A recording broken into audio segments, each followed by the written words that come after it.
Hey everyone, good evening and welcome to Divine Disbelief. We are your home for secular news and opinion. I'm Susan. And I am Nathaniel, and that was the shortest intro ever. I dig it.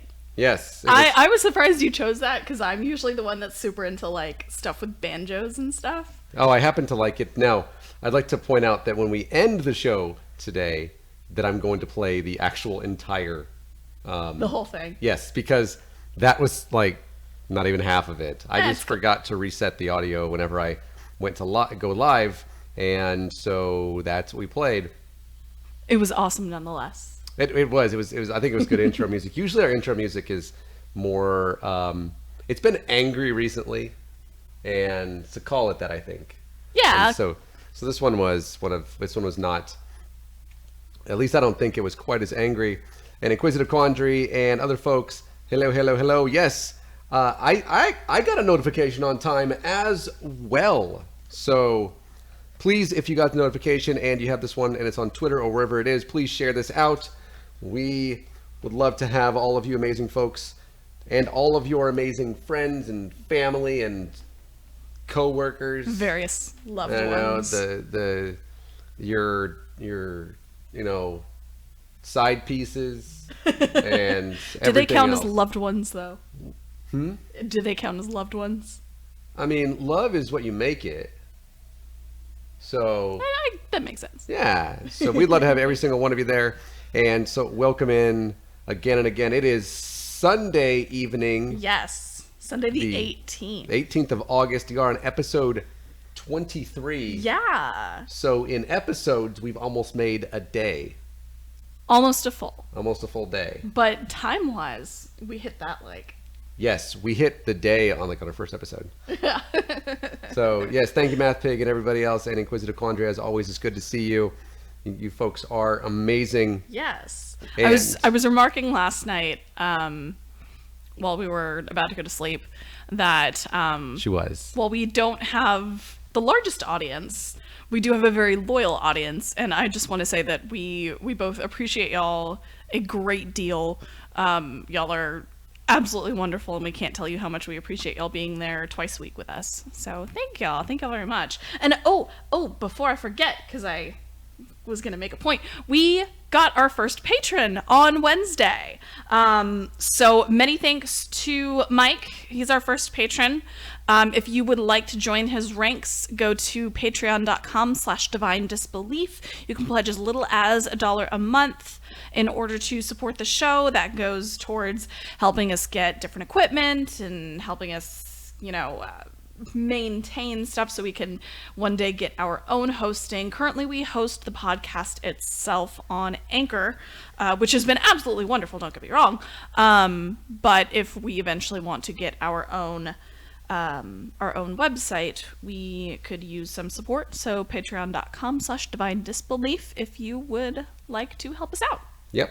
And also, we are live on, not live, but our channel is live on iTunes now. Yeah, we're almost there. I checked it earlier yes. today. Or no, it's at least being reviewed now. It's not live on iTunes. Sorry, Apple.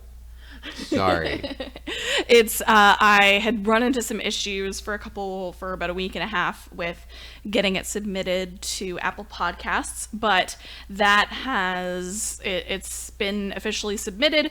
We are currently pending review before we are officially accepted to be on Apple Podcasts, but we're getting there, so that's promising. I think it'll be explicit.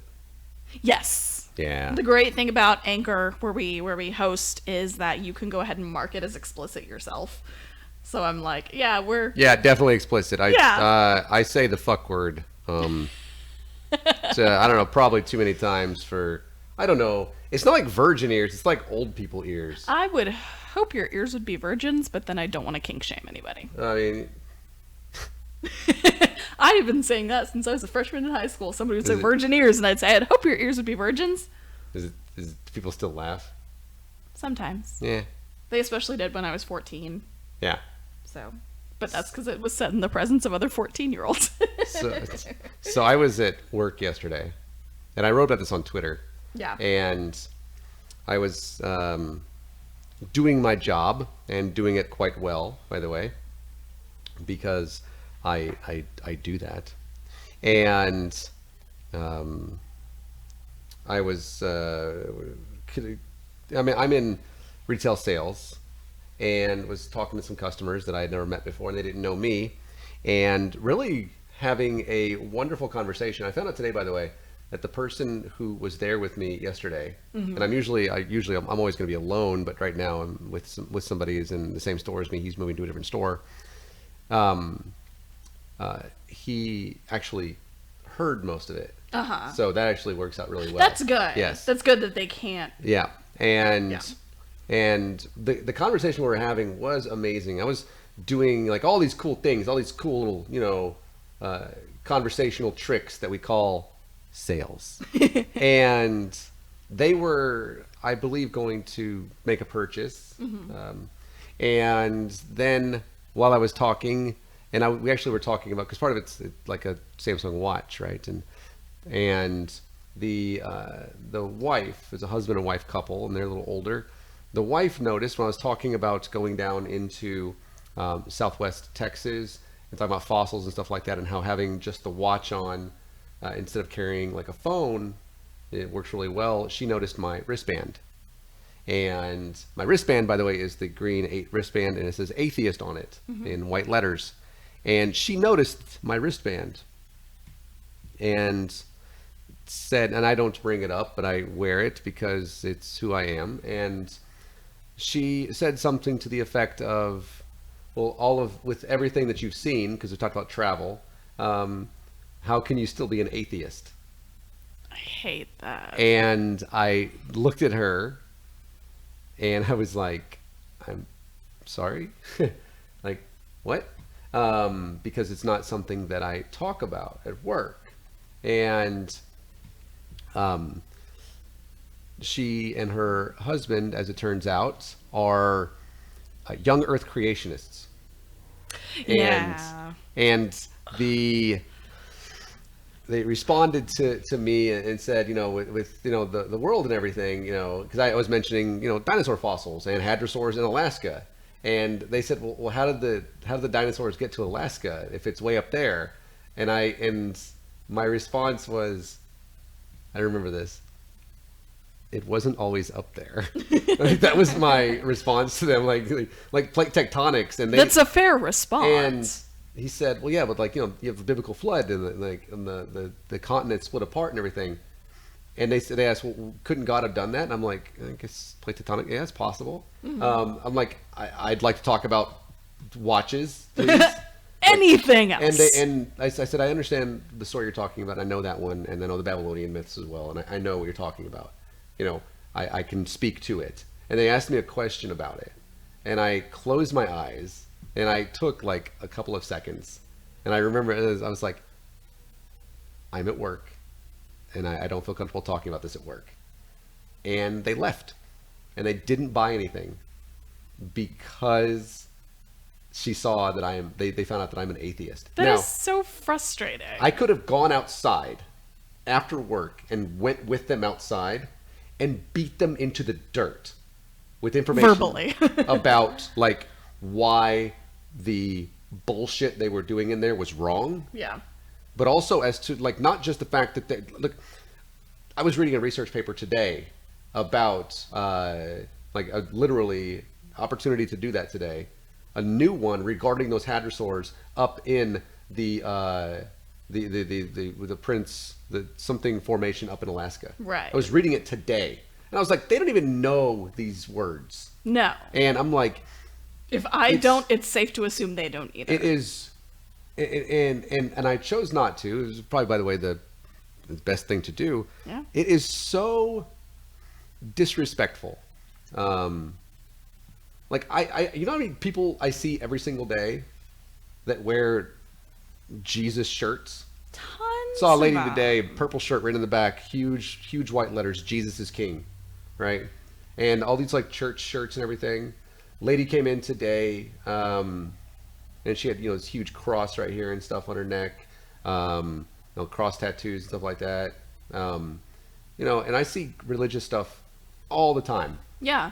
And you know how much I care? I don't, unless they're trying to legislate, which none of these people are. Yeah. And it is disrespectful. God, Israel. Thanks, IQ. And that was, and it was actually rather disappointing to me, and I got pretty upset. You know, I was like, I'm not going to bring it up to anybody because, you know, like, but that is part of the reason that, and I said, I'm not going to stop wearing this either. Yeah. Because whatever they think of me, like, you wouldn't buy something from me just because I'm an atheist. I literally was the person that interested you in any of this stuff at all and provided you the information, and you're not going to buy from me just because I'm an atheist. That is horseshit. Yeah. And also, they didn't know until that point. And I'm like, so how much different am I than you? You know, like, what about me do you dislike? Nothing. Right? Yeah. If you don't know that I'm an atheist. And so this is part of the normalizing atheism thing, to where it's like, this is who I am. This is a big part of my life. Yeah. And I'm like, and I didn't let it ruin the rest of my evening. I wasn't there too much longer anyways, but I didn't let it ruin the rest of my evening. I know that you were upset. And well, yeah, because it's understandably so. Yeah, because it's you. I mean, and I said this on Twitter. So if you follow either of us on Twitter, you probably saw this exchange that he's talking about. It's so infuriating to me because this is like a quote unquote socially acceptable form of bigotry. It is. And while we, because we are both cis straight white people, do not face nearly the amount of bigotry as other people do, it doesn't change the fact that we are still a minority in terms of our religious beliefs. Yep. So we still face that discrimination in that sense. Which I think is why the both of us try very, very hard to be champions for, you know, LGBTQ rights, women's rights, and rights for people of color and stuff like that. Absolutely. Because we both believe that, you know, you have to build other people up. And it's discouraging and it's disheartening and it's really frustrating. And I'm 90% sure that I was just all like, do I have to go down there and scream at somebody for you? Yeah. Like, and no. By the way, the answer to that, of course, is no. Right. We're better people than they are. Right. And I think that says something too. Yeah. Because they said, you know, they live right, where I work at is right next to their home, basically. And I was like, okay, well, I'll be here. Yeah. Which was letting them know that, you know, if they have any questions, but also a snide, motherfuckers, this is where I work. Yeah. And if you're gonna come buy something, just so you know, I'm employed by this company. Yeah. This company employs me even though I'm an atheist. Oh my god. They don't know. Unless somebody's read my wristband, they don't know. And guess how many people at my job have said anything about it? A grand total of fuck none. Yeah. So, yeah. So that was a fun time. Yeah, and it's just it's frustrating to me because I hate, like, I saw that it didn't necessarily like really make you super upset. No. But it's, you know, it's frustrating for me to see things like that happen to people that I love, and I want to go out and defend people and stuff and be all like, you don't do that, you fucking bigots. Yeah. It's frustrating. That means that it's an opportunity for us to continue to be better people than them. Right. And we are. Yeah. And that's good, but it's also an opportunity for us to recognize that there's still a lot of work to do. Exactly. Yeah. I think that, you know, wearing that every day like you do, I think makes great strides towards the whole normalized atheism thing, like you were saying. Like, it's not just we're your neighbors, we're some random person on the street that's yelling in YouTube comments and stuff like that. We have jobs, we have lives, we have careers, we have things that we care about, and we're not going to hide who we are. Oh, absolutely. Just because you are under the impression that we should. So, Do you want to know the name of the paper I was reading today? What was the name of the paper you're reading today? Where did it go? What? Oh no. What? Where did it go? Where did it go? Where did that paper go? Oh no. Uh-oh. Burgess saying in the chat room says, if God is in everything, then why are they so worried about nudity? It's just God's creation and it's beautiful. Fucking right, man. I see Nathaniel naked and I think it's beautiful. I don't. I do. I gotta log into my... I can't log into my... Oh no. I'm also not getting all of the comments. This account doesn't have a password. Oh. Okay. Well, that doesn't seem like me. No password. Yeah. So I have 7 pages worth of notes today. Because that's what I did. Was take more notes than I usually do today. Because there's some of this stuff that we're covering today that is a lot. There's a lot to unpack on a lot of this. Right. I found the Yes. title of the paper. What is it? It is Taphonomic and Sedimentologic Interpretations of the Dinosaur-Bearing Upper Cretaceous Strata of Prince Creek Formation, Northern Alaska, Insights from an Ancient High-Latitude Terrestrial Ecosystem. I wonder how many of those words That's they intense. know. That's very intense. Yeah.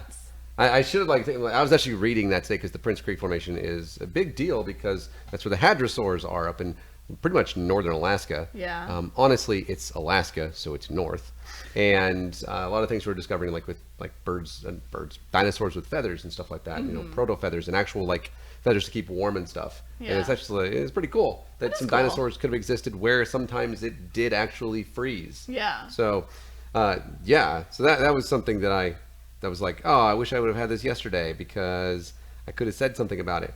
And you know what? I figured out. What? The people that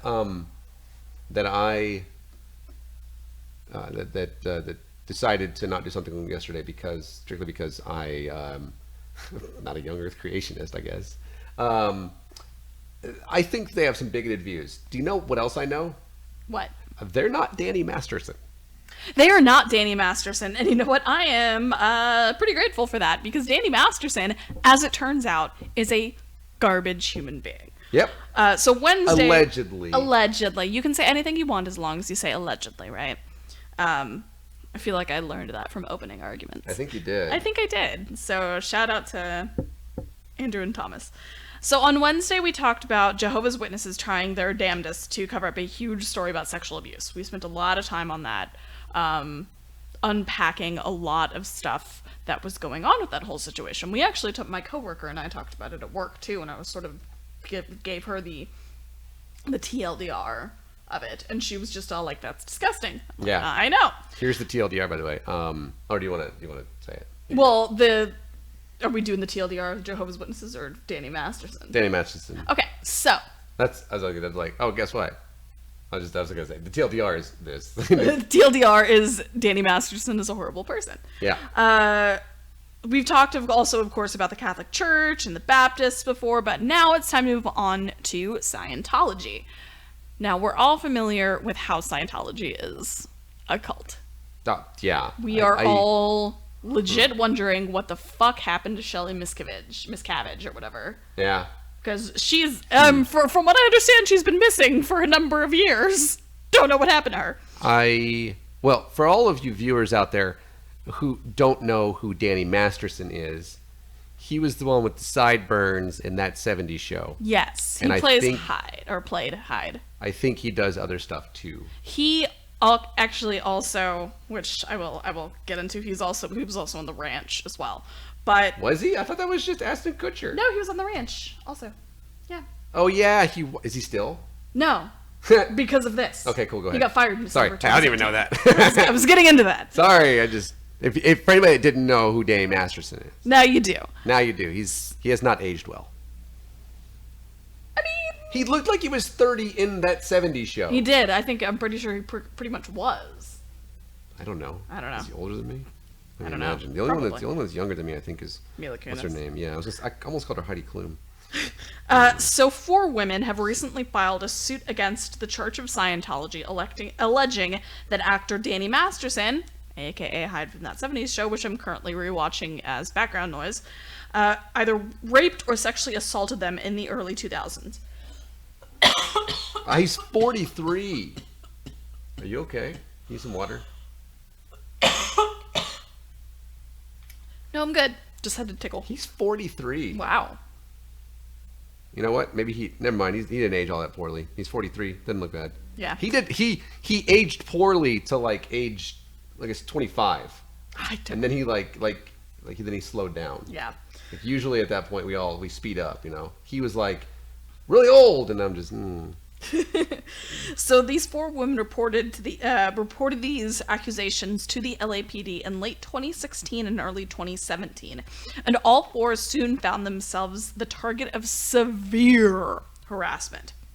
Yeah. So one woman reported being chased to her car while being filmed, and soon after found her dog inexplicably dead. She also said that she's been harassed online in the form of fake Craigslist ads soliciting sex partners, stalked, run off the road, and targeted for credit card fraud.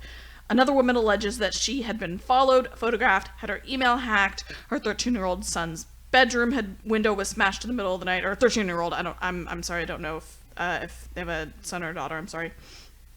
Her 13-year-old's bedroom window was smashed in the middle of the night, her food truck was vandalized, false reviews are posted online, and fake ads offering to sell the truck have also been posted online as well. The other 2 plaintiffs in this suit make the same sort of accusations against Masterson and the Church of Scientology, with one of them saying that she was afraid to leave her house. Dude.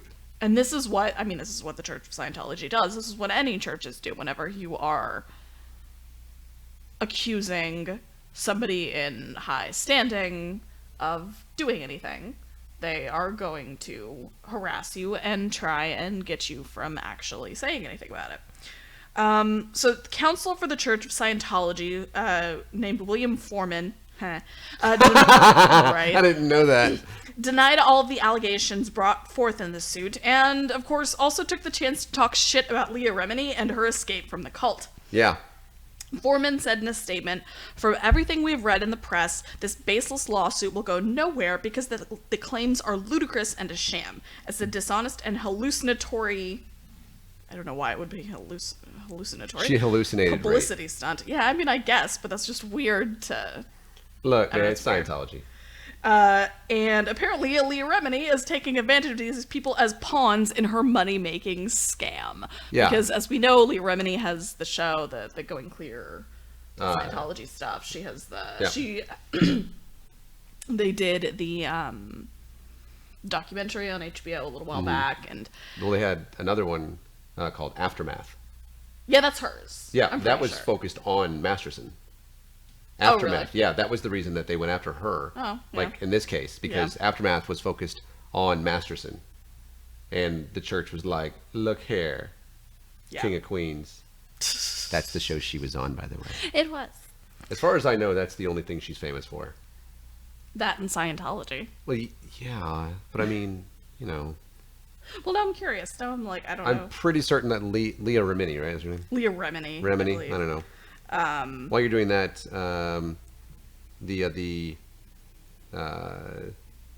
while you're looking up her other stuffs, you bring up the singer of the band at the drive-in. I've heard he's a giant piece of shit. Well, Cedric Zavala, he actually said that Masterson. Or am I thinking of the wrong band? I think so. That Masterson sexually assaulted his wife. This guy's wife, Cedric's wife, and stated that the band's song "Incurably Innocent" is about the innocent, or about the incident. My apologies. So basically, the lead singer of this band at the drive-in said, "Masterson sexually assaulted my wife, and this song, Incurably Innocent, is about that." Oh, so, wow. Yeah. So Danny Masterson. Lots of allegations here. And that's really disappointing. It's really disappointing that the Church of Scientology is doing things like this. And Masterson came out in the press and was just all like, this is all bullshit, this isn't real, this is just my ex trying to get back at me. And it's like, if if you have an ex that is doing shit just to get back at you, just fucking distance yourself from that shit, dude. Don't go out and do that. I'm sorry. It's just no. Yeah, absolutely. And the way that he has, you know, really responded to this has not been positive. No. It has been, but it has been what we'd expect from somebody that is fucking guilty, and somebody that basically not only sexually assaults people, but also follows up with stalking and with doing a bunch of crazy bullshit. It's he's basically doing what Donald Trump does. Yes. And you know that motherfucker's guilty of everything. Yes. So congratulations, Danny Masterson. And by the way, I hope that your lawyer in this case, the Foreman person, I hope that the person against him is actually Red Foreman. Because then from that 70s show, Red will literally put a boot in his ass. Yes. And you know what? I'm not saying for physical assault, because you know what? Regardless of situation, you shouldn't be physically assaulted, but metaphorically, because you have sexually assaulted. If all of these allegations are true, which, and there's so many, and they're numerous, and they are so detailed. Yeah. And then the continued allegations of harassment are so detailed that it's like, if these are true, then man. Yeah, it's frustrating, and you know, we talk a lot about Catholics and Baptists and Jehovah's Witnesses and Scientology, and Scientology's already been doing some shady shit. We all know, or if you don't, you should.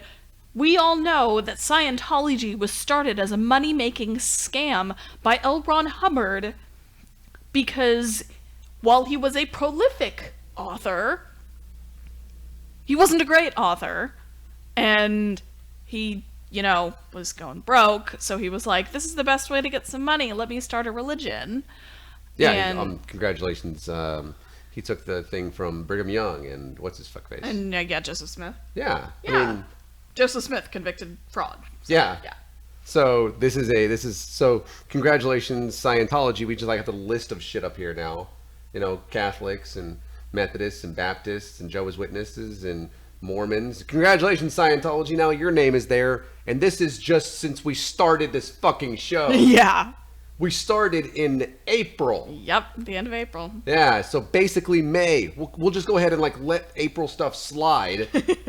And that means we get Neil back on the show. And yay. And congratulations, all of these are on there now. And we invariably have missed some, because we don't get to every article that we write. Right. Obviously, I mean, sometimes we only get like half of them.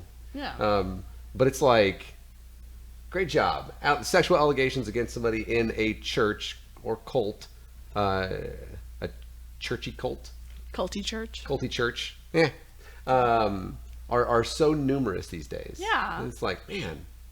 And you know, some people say that it's, I've seen people talk about, you know, this shift in stuff that's acceptable and not acceptable, and how people are having to walk this very fine line these days. But it's not necessarily that, you know, this used to be acceptable and now it's not anymore. It's no, it hasn't been acceptable the whole entire time. Yeah. We're just actually willing to say things about it. Yep. We're actually willing to make this an open conversation, or if we need to be willing to make it an open conversation. Yeah. And, you know, if you've been wronged by somebody, like, they need to face consequences. Yep. And whatever that consequence may be. Yeah. You know. So yeah, Masterson is allegedly a piece of shit. And but you know who I know is actually a piece of shit? No, allegedly involved. Franklin Graham. Franklin Graham. We're talking about him twice today. I'm so sorry I put 2 articles about him on the show sheet, but they're 2 different. Oh, did I miss one? I must have missed one. It's at the very end. Oh, I didn't. It's the one at the end. So we're not gonna get to that one anyway. Yeah, well, I still have notes on it just in case. Yeah. This is what I did all day, was sleep and write my notes. I went and you worked. I atheisted at work. You did good. Yeah, I did. I did good as an atheist at work. You did good, baby. So we've talked about Josh Harris. We've talked about Marty Sampson. But now, Franklin Graham. Okay, not really. He's not really. Franklin Graham is not leaving the religion. He's not, or losing his faith, but Babe, I don't mean to interrupt you, but I'm looking at the same article you are, right? I have an ad in the middle of my phone screen for official Donald Trump straws. Oh dear. You can shop now. Paid for by Trump Make America Great Again Committee. You know why those make me laugh really hard? I heard about those a couple weeks ago. You know why they make me laugh really hard? Mm-hmm. Because the same people buying those straws are the ones who bitch about reusable straws. Oh yeah, and they're recyclable. And they're BPA free. And they're 9 inches long, so never mind. You get a pack of 10 identical. They're laser engraved and also made in the USA. And what's really funny is this says that they are identical. They're not, because some of them have Trump written in white, the red straws. Some of them have Trump written in white, and some of them have Trump written in black. Oh. So I don't. Now, if I know anything, is that there's probably a lot more white ones. Probably. So, Franklin Graham. That was funny. Was recently on Fox Nation when he was asked by host Todd Starnes why he thought that Josh Harris and Marty Sampson had left Christianity as we know it, because neither of them have really come out and said that they're atheists yet. Graham decided to pull the no true Christian on them. Of course, we're not surprised by this. Not only did Graham say that he doesn't even know how Harris and Sampson became leaders due to the fact that they're both young, which makes me laugh really hard because Sampson is 40 and Harris is 44. Make me feel young. So they're not young. They have been part of the Christian, they've been part of Christianity for years. What if they, decades. What if they come back and it's like, just a midlife crisis? I hope not. Mm-mm. No, I will not. No, they're not going to. No. Graham also said that he doesn't think either of them were Christian in the first place and wonders why they're being public about their struggle with their faith. So Graham said, and this is sort of a longish little quote here, "Why are they making it so public? I think they just want publicity, and that's the only reason they've done it. Otherwise, why didn't they just leave their faith and be quiet about it? But no, they had to make a big thing about it, trying to get others to follow them, to do the same. And I'd just say shame on them, and you'll stand before God one day and give an account to him." Now, the original article that this came from was in the Friendly Atheist, and many thanks to him, Amit, for always letting us yoink your stuff. We love you. Yep, you'll listen to this one day. When we're famous, you'll come back and listen to our first shows and be like, wow, who produced this? It was you. It was me. Sounds great. Yeah. So there were a couple problems that I had that Hema Mehta actually pointed out too a little bit as I read the article. One of them was the fact that Josh Harris, hasn't said anything else publicly about his struggle with his faith. Yeah, he said he's not going to. At least for now. Which is it's his right to. Yep. He doesn't. I mean, while it would be nice to have him come out and say, "Hey, I'm really sorry for all of those years of damaging the psyches of Christian children and teenagers for this unhealthy view on relationships and dating and stuff." It'd be great if he said that. Yeah, I appreciate that. He doesn't owe it to anybody. No, but he did say it. Yeah. Which I appreciate that. He also didn't. Harris has not officially come out as an atheist yet. Nope. He has not. Yeah, all he said was, I am not what I saw as like a Christian. Exactly. Yeah, and basically he could have been saying it's like changing denominations almost. Right. Yeah. So. Yeah. Like he could be all like, I'm going to go from evangelical to Episcopalian, which a lot of evangelicals have issues with Episcopalians. Evangelicals, this is the reason, of course. Yeah, and that's the reason, of course, that for the longest time when I was doing live streaming, that people would ask me what denomination I was. And I know what question that is. Yeah. And it's a leading question. Yeah. And the reason why is because if I ever tell anybody that if I ever decided to tell anybody, I know that the next one will be like, oh, okay, well, because you weren't boxed in, right? Yeah. Like, because you weren't evangelical and you didn't get filled with the Holy Spirit and yada fucking yada, you weren't actually a Christian. If you'd have actually had experiences with Jesus, you know, jerk off, whatever, you'd never have left. And I'm like, okay, first off, here's your logical idiocy. I'm pretty certain that there's, if you believe, by the way, if you're a Christian, you say that nonsense, that you believe that Satan is a real fucking person or being or whatever, has had experiences with Yahweh, right? Realized Yahweh's genocidal monster and turned away from him. Yeah. Okay. If anything, you're welcome. But that's the reason they say that bullshit, though. Yeah. It's like so they can make excuses as to why somebody. Because if they had been in my church, let me tell you, church, it's the no true Christian stuff, and it it's such bullshit, and it's frustrating. Welcome in Nakasuchi and SS964 and Snake. Did you say hi to Snake? Oh, the snake is always here. Thank you. But like, it's this idea of, you know, because you have left, then you weren't really a Christian, which is bullshit, and we fucking know it. Yeah. Because Josh Harris sold millions of copies of that fucking book in the name of Christianity. Christianity. He got rich off of his books. He did. Yeah. He did. And Marty Sampson was with the Hillsong bands for years. Yeah, he wrote some of his songs that are still stuck in my head. I'm still mad at him for that. I don't know which one of them I'm still more upset with, honestly. Yeah, Fucked up my relationships or these songs still here. Little earworms. I don't remember much about like I Kissed Dating Goodbye. I definitely still know Lord, I'd lift your name on high. Okay. Oh, yeah, God, yeah, I hate yeah. I did it to you too. Damn Everybody it. that's listening right now, you know what the fuck I'm talking about. It's some of the atheists, like forever atheists. Yes, and they're there's hand motions. Yeah. There's hand motions with Lord, I lift your name on high in case you weren't a member of you can like do the dozens of denominations. Yeah. Oh my gosh, I haven't done that in 2 decades. Yeah. Bad hand. It's the atheist hand too. Yeah.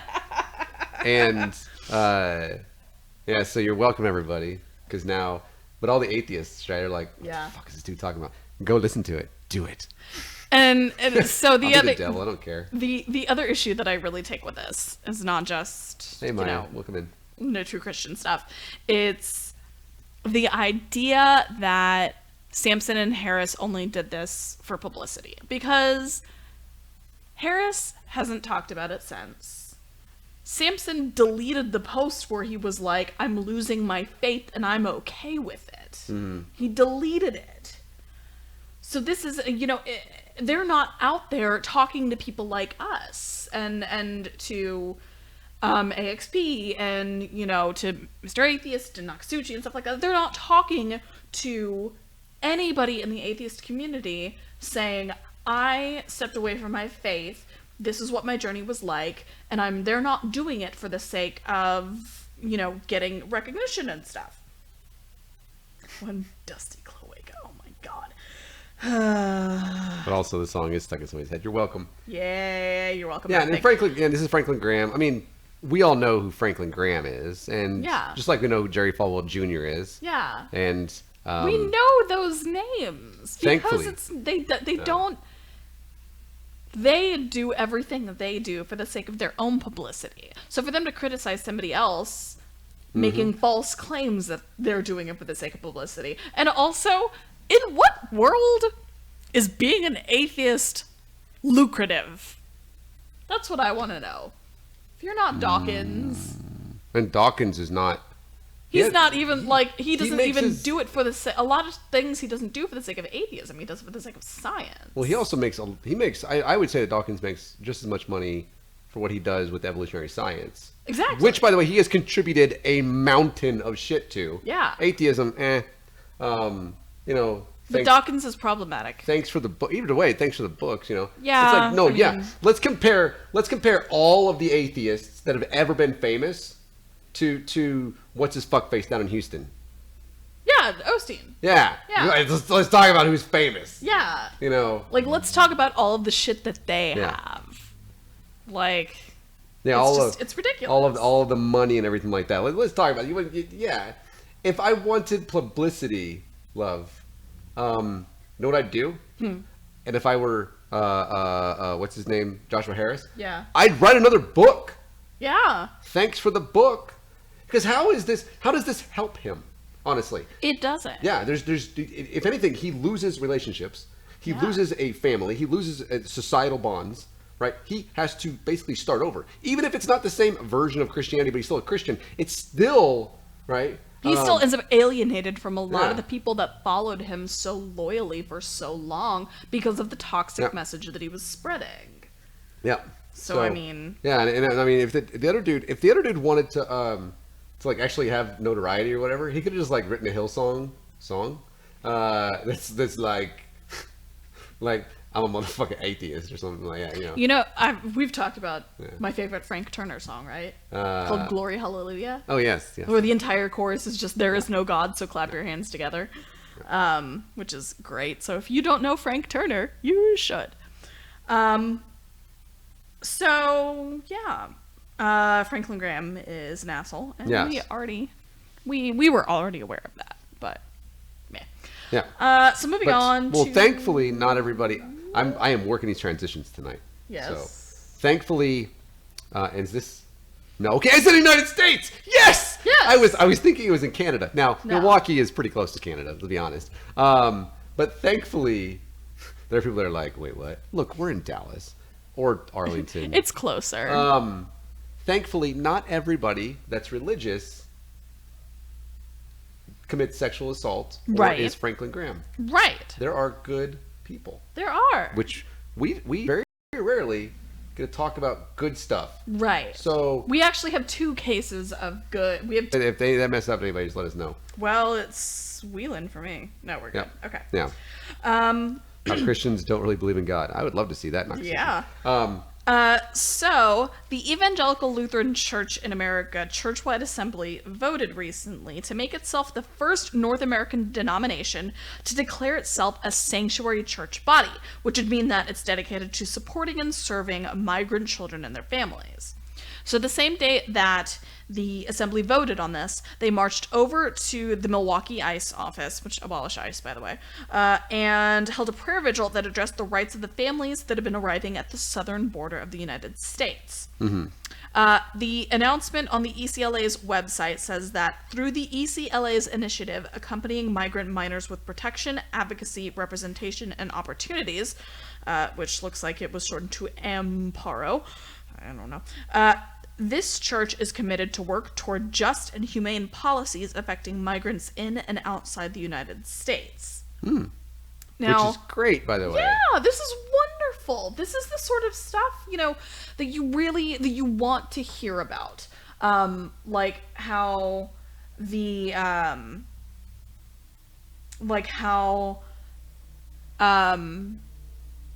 who was it?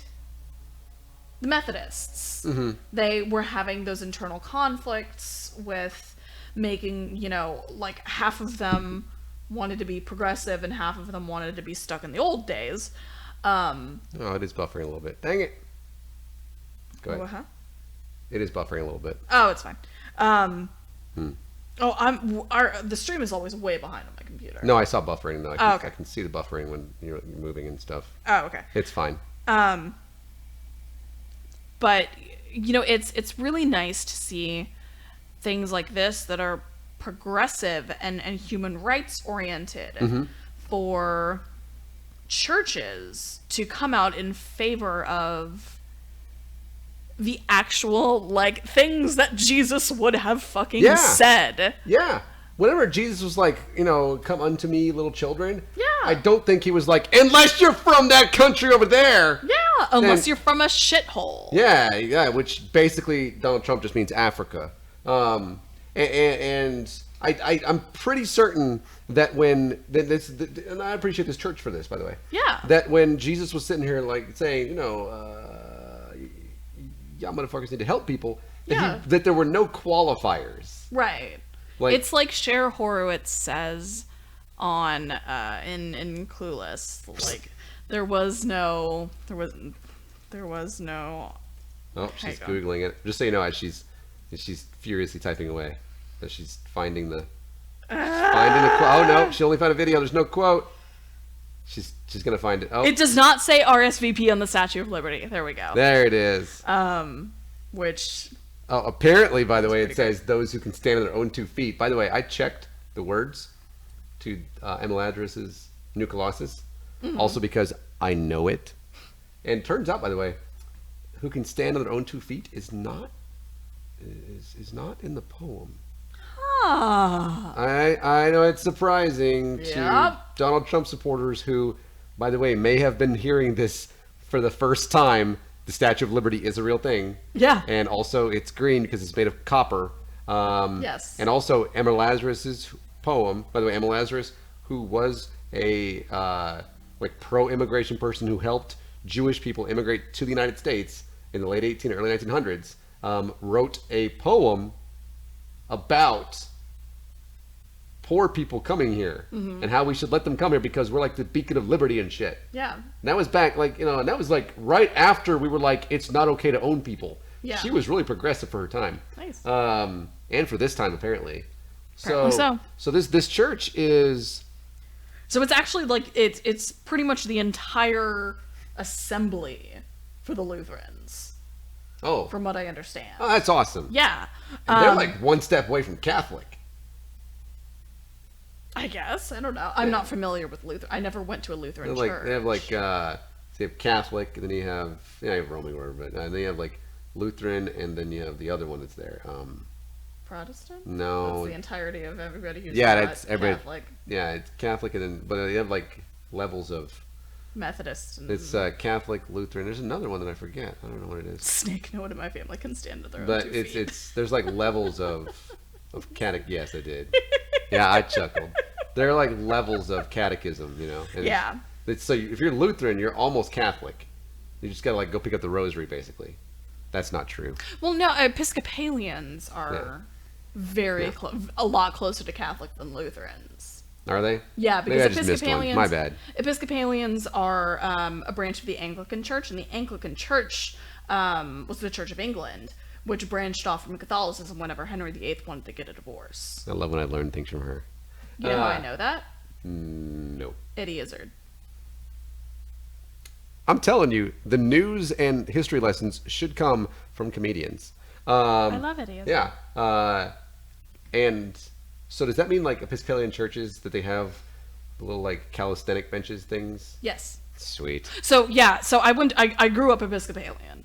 And they have in their pews, they have where you can bring the little things down to kneel on. Yeah, the The little chugga thingies. yeah, the calisthenics bars. Yeah. Yeah, you do exercises in your I was an Catholic. acolyte, actually. That word is so weird.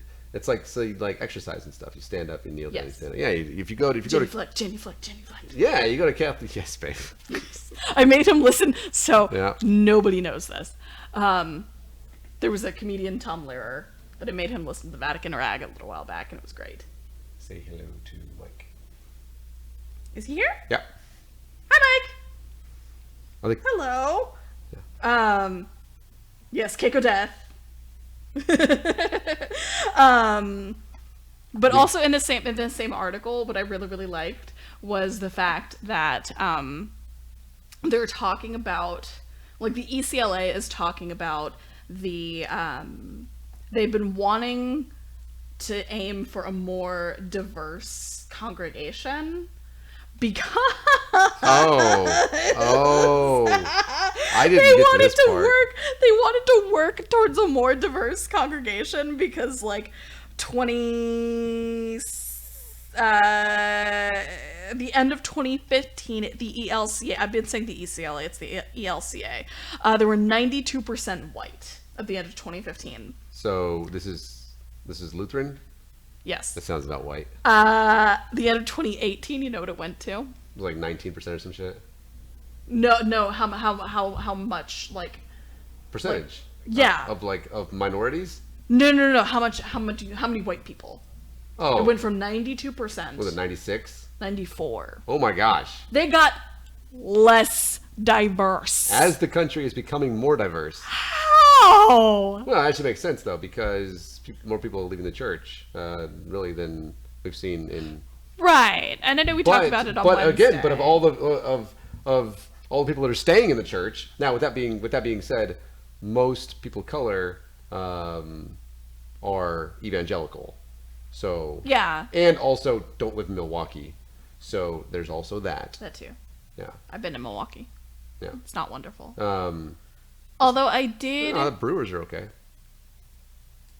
If you judge a town based on its baseball team. Ryan Braun, he's been playing for the Brewers forever. The Bucks are The there. Hebrew Hammer. I Yeah. still like him.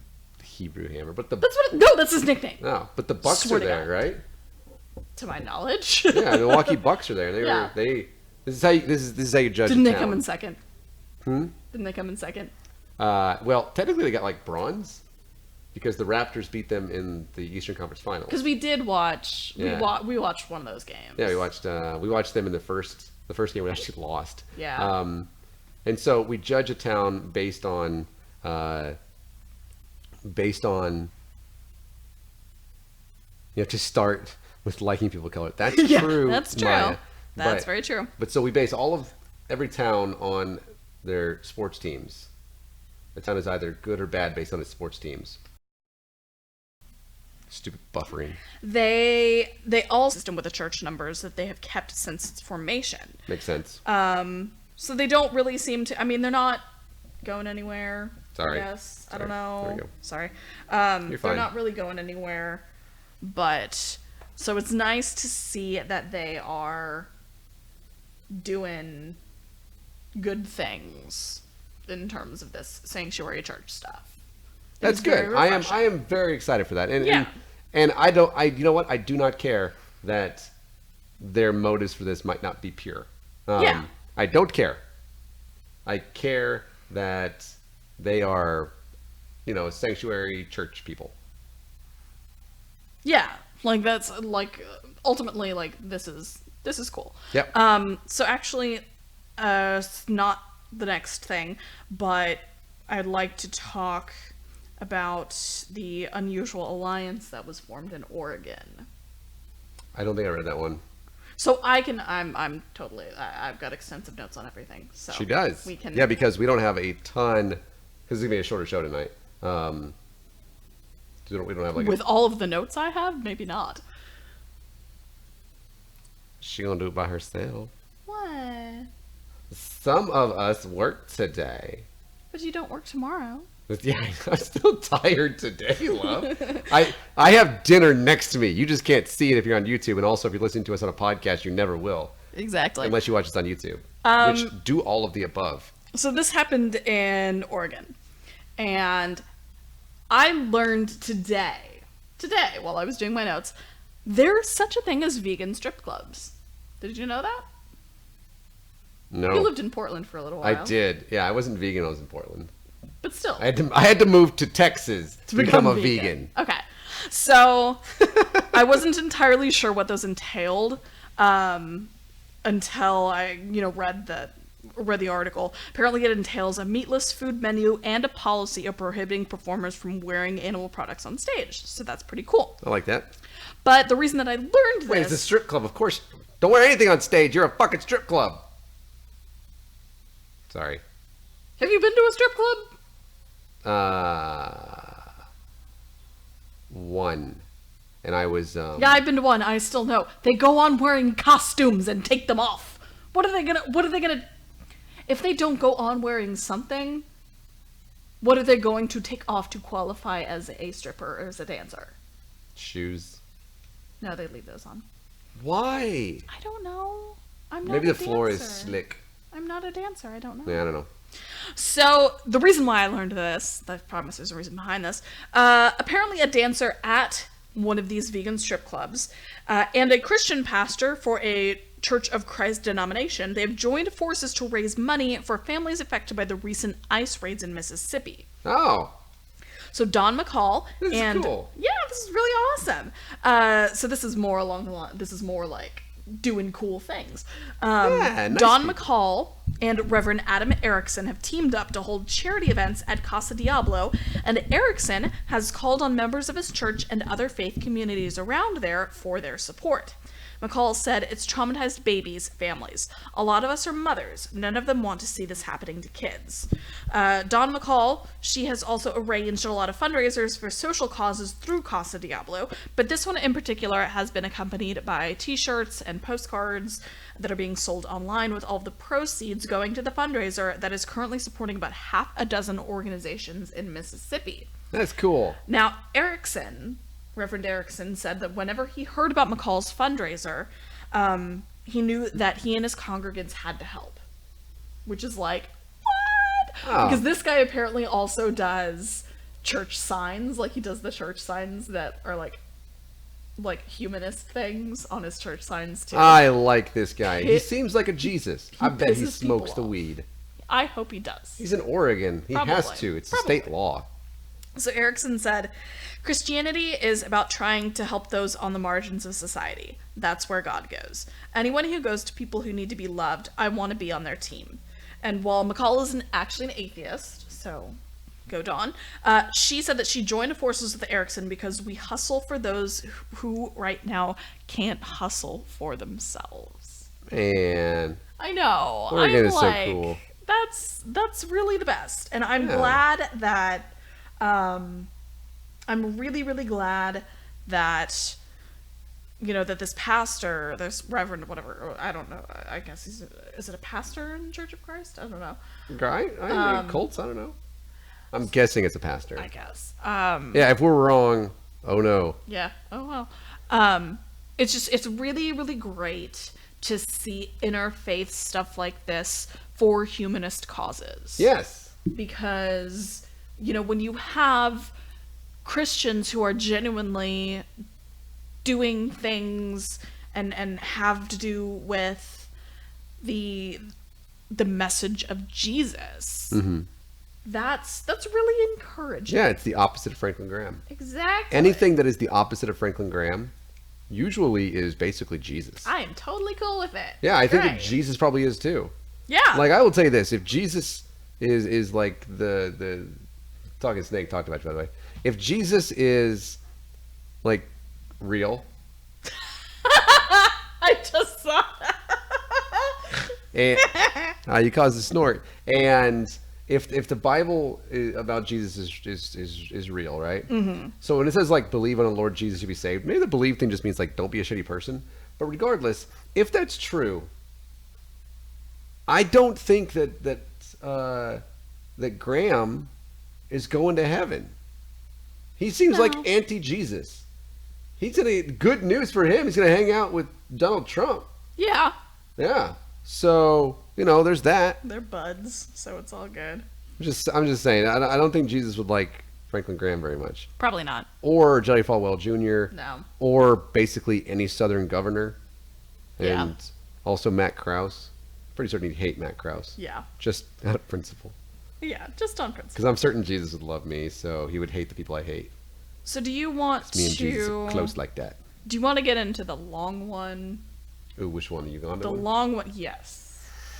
Because this is a lot.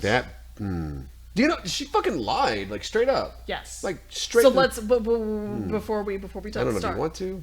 Let me see that one. I do want to talk about this one. You read this one, right? Oh, yeah. Okay. Dude, well, let me So see this that. is sort of what. See, that's a full page. I know, this is like a clergy crime, man. It's pretty close. We have full-on clergy crimes, though. Yeah, we do. Because she wasn't a clergy; she was a missionary. Somebody mentioned the like the youth pastor in In Oklahoma, yeah. Yeah. Which we My are, hand. we do have that on here. Yeah, that's so on we here. are going to be talking about that. Okay. see a meme coming. Awesome. I appreciate that. Um, Yeah, we get. do you want to get into the long one? Yeah. Who doesn't want the long one in them? How you doing? Hey. Somebody's gonna be like, I don't. Which, I mean, Liar. more power to you. So, we'll talk about this asshole.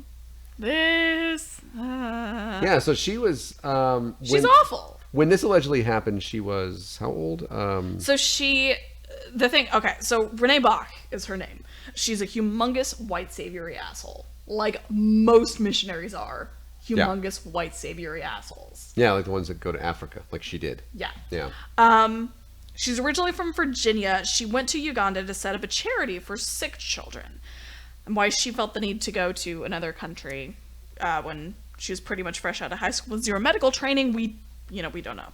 But we do see that a lot with Christian missionaries. They were talking about it on How to Heretic a couple weeks ago, where they're talking about Mormon missionaries will go to places to dig wells, and they'll go to places to build schools, and they don't have a concept of knowing what these communities that they're invading need.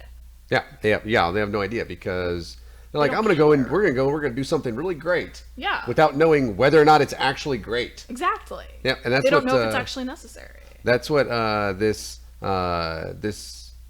Bach, B-A-C-H-L-A, and feel free to look her up, because there's some shit going on. She's fucking terrible. Go ahead. So she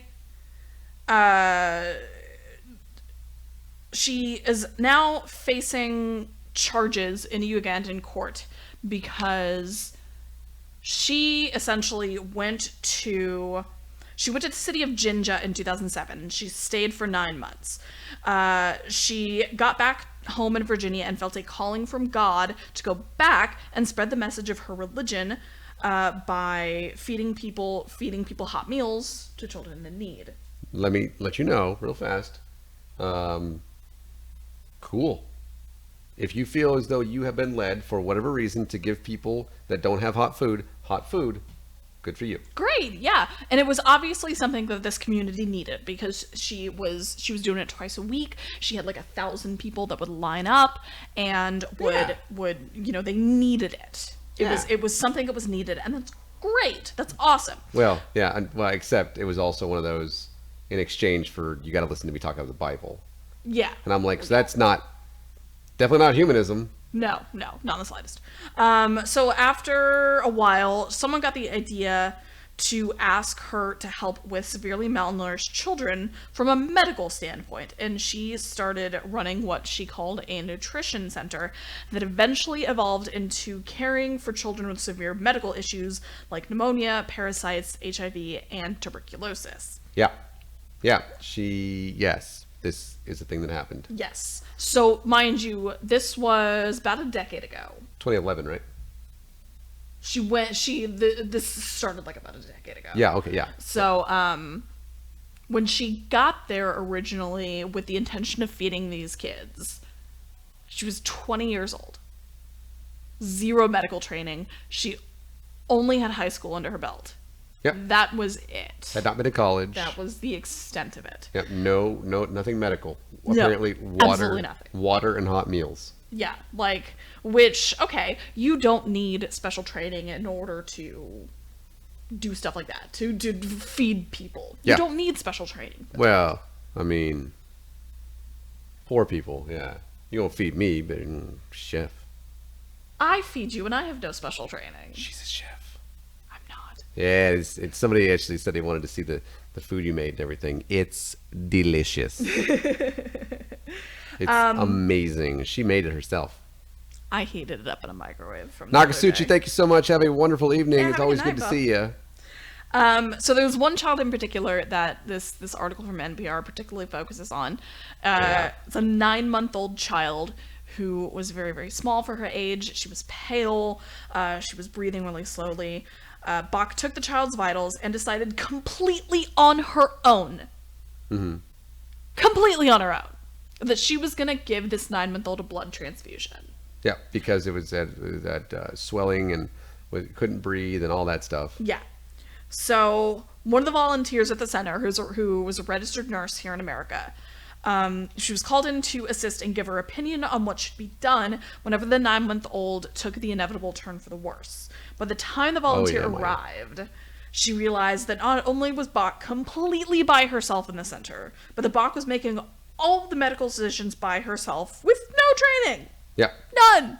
Absolutely none. That's the equivalent of me going somewhere, and while I have college under my belt, not a ton of it, but I have some, that's the equivalent of me going somewhere and saying, going into some, where I have zero experience whatsoever, where there should be trained professionals, and acting like I'm the authority because I have a fucking white savior complex. Yeah, this is, and by the way, we know that this story is true because she basically live tweeted it Yeah, in she her own blog. blogged. Yeah, and which she wrote in the first person. Yes. This story, so this is a corroborated story. Yes. That she was not embellishing when Nope. she said, "This is what I did. This is what I saw. The mother brought me." She said me and our center and all these things. And then this other person who went there to be a volunteer at her little center, like corroborates this story. Yeah. As she wrote it in the blog. Yes. Completely, that she was the one that did it. That's important, by the way. Yeah. So yes, this is on her blog that she wrote these things, that she started this blood transfusion. And did you catch what she said to the RN when she came in there? I probably did, but refresh my memory. She mentioned something to the effect of, yeah, and it says on Google that that their face might swell up if the blood transfusion is not taking properly. Oh yeah, and she was like, I think the kid's having a reaction, but I thought a reaction was a rash. Yep, because there is no rash. Google said it might not be this, Yeah. and the RN was like, No, motherfucker. yeah, You fucked this shit They up. basically had to call 911. Yes. And get for- her actual medical care. Yeah, took her to the hospital. Yeah. Um, Because, like- but you know what the problem that like whatever 911 is in Uganda, I don't know what it is. the thing was that this child was brought to Bach Yeah, because there had been mumblings around their community about a white doctor. Mm-hmm. And Which she- Bach never tried to set anybody fucking straight. yeah. She never said, "Hey, here's the thing. I'm not a doctor No. at all." In fact, she put in like the catheter, right? Yeah, so in the How? she put in like How? she had it set up where she had like oxygen and she had, she could insert catheters and stuff like that, and so when this little girl was brought in, she had she said that she took the little girl's vitals, like her temperature, and It's a 9-month-old child. yeah, this is a 9-month-old. Like, what the actual fuck? Took her temperature, started an IV, checked her blood sugar, tested for malaria, and looked at her HB count. Yeah. Didn't have malaria. No, she did. Oh, she did. Oh, yeah, that's right. Yeah, she did have malaria. Sorry. Yeah. Yeah. She said, Bach said in her blog, I was attempting to diagnose the many problems that could potentially be at hand. Got it. Malaria, positive. HB, 3.2. A big problem, most likely fatal. She needed a blood transfusion and fast. She made these decisions on her own with zero medical training. And she thought that because she was there as a missionary in what she deemed was a place that needed her, Yep. because she apparently just knows way better than the people of Uganda, she lied to them. Yep. And she did it. She did it multiple times. By the way, this young girl got basically lifeline to the hospital in the town and did survive. So She did. Yes. Luckily, she did. But yeah, about that. there's a lot of kids that were not that fortunate because under her care, quote unquote, Yeah. the entire time she was running this, what was a fucking called a nutrition center, while she was running this, 105 kids died. Yep. So in the article from NPR specifically says that in 2011, of the 129 children Bach took in, 20% of them died, and nearly a third of them within the first 48 hours. And in 2012, the death rate among these inpatient cases was 18%. Yeah. Yeah. Well, I mean, they went in there with like HIV. Yeah. What are the First off, if you are, like, if you get an HIV positive test on a child, like, That's a lot. That is. the child is probably going to die. Yeah.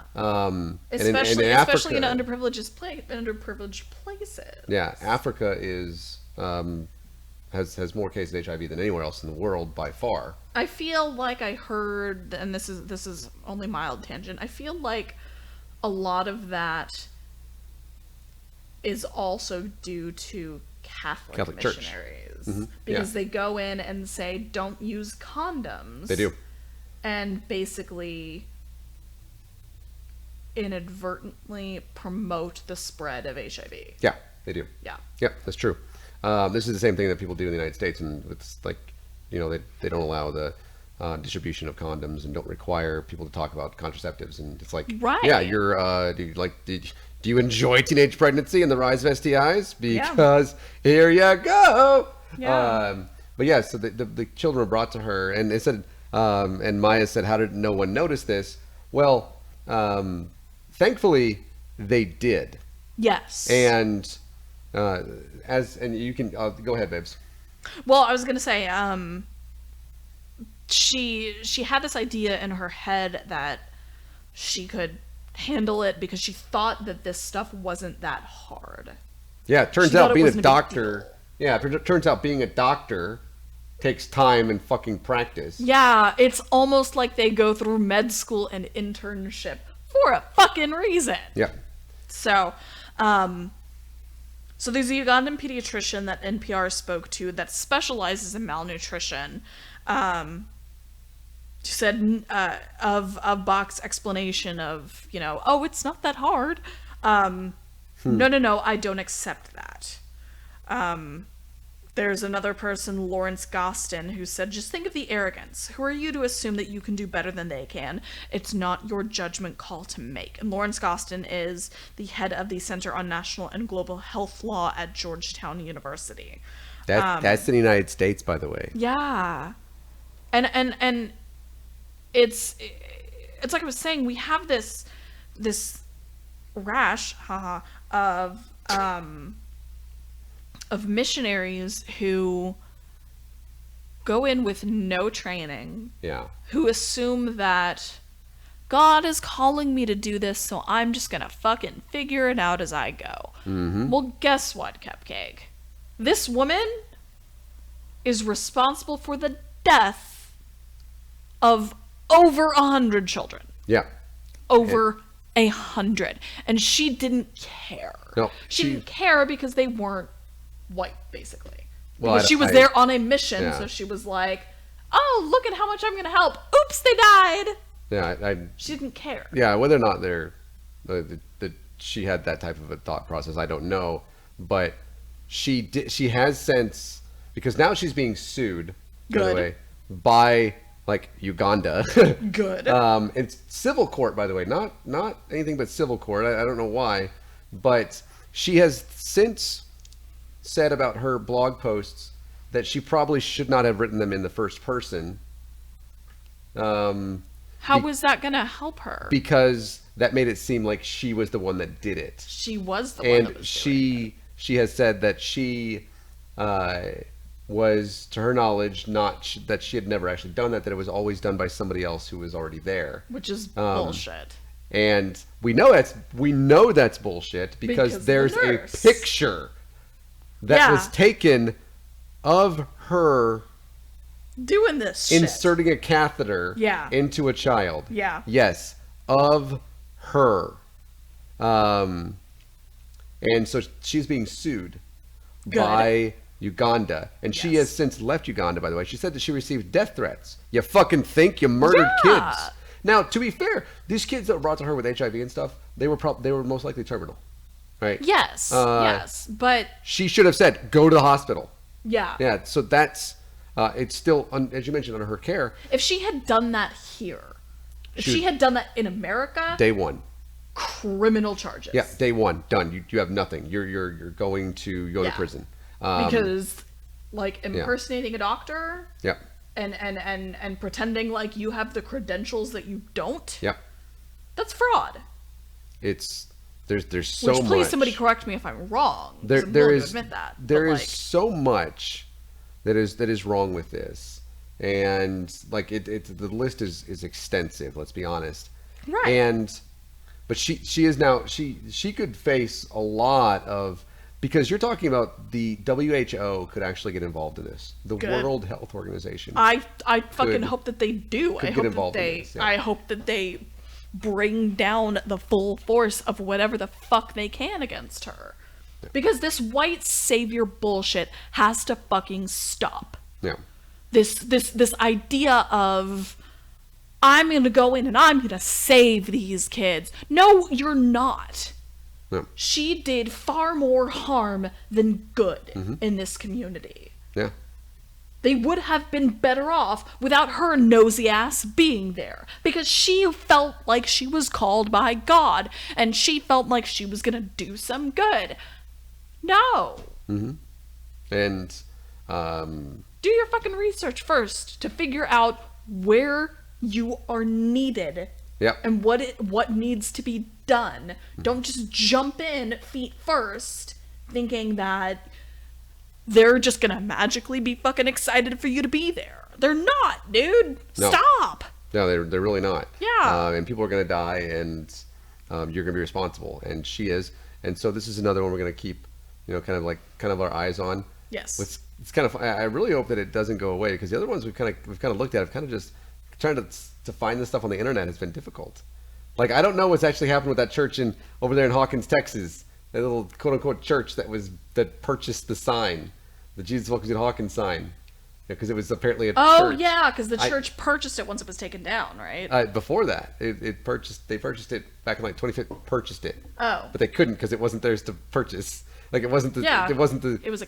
They bought belonged it to the from government. a funeral home, but it wasn't the funeral home's to sell. Yeah. And it's like, so, and it's not actually a church. It's a church. Yeah. It has no members, and it has no building or anything like that. And I can't find anything in the news about it, so I just want to know. And but I this is another one that we are gonna keep up with. Obviously that one, and also with Jerry Falwell Jr. over at Liberty University. He apparently, by the way, this is a story that goes back to like April, May. He apparently never had sex with a pool boy. So there's that. So then his wife did. Apparently she may not have either. Oh. But there were some rather racy photos of her that ended up on the pool boy's cell phone. So Oh, so that's why they invested for him. Yep, In and order to keep it quiet when Michael Cohen wasn't gonna. and Michael Cohen had the photos. Yeah. Right? Yeah. And that's why Jerry Falwell Jr. turned around and endorsed Donald Trump, Right. because he basically got almost like an NDA, to where it was like, I'm going to release these photos unless you endorse Donald Trump. Huh. Yeah, that's I think we had speculated something yeah, like that. and that is what happened. Yeah. That's We had speculated that. because now the rest of the video that he had with Tom Arnold. So this is like a callback to a few months ago. Yeah. The video he had with Tom Arnold has actually come out, and to where it's been where Michael Cohen said that no, Jerry Falwell Jr. didn't have sex with a pool boy, and no, neither did his wife. Yeah. But the photos of Falwell Jr.'s wife somehow ended up on this other kid's cell phone, and also in this fairly, let's call it loose hostel down in Yeah. Florida. Remember that? Yeah. And so to cover that up, of which, by the way, you've never seen the photos. Michael Cohen apparently has them, which means the FBI probably does. So the FBI has seen Junior's wife's boobs. Don't even know if it's that much. Oh. What they consider They racy, think it's racy, Yeah. whereas So there you go. So that was a follow up to that one. Yeah. But that's why Falwell Jr. endorsed Donald Trump, yeah. and also That sounds brought surprising. a bunch of the evangelicals over from Ted Cruz. Ugh. Sorry, I mean, I don't know whose name it's more difficult to say. yeah. I don't know if it's more difficult to say the junior senator from Texas or the current occupant of the White House.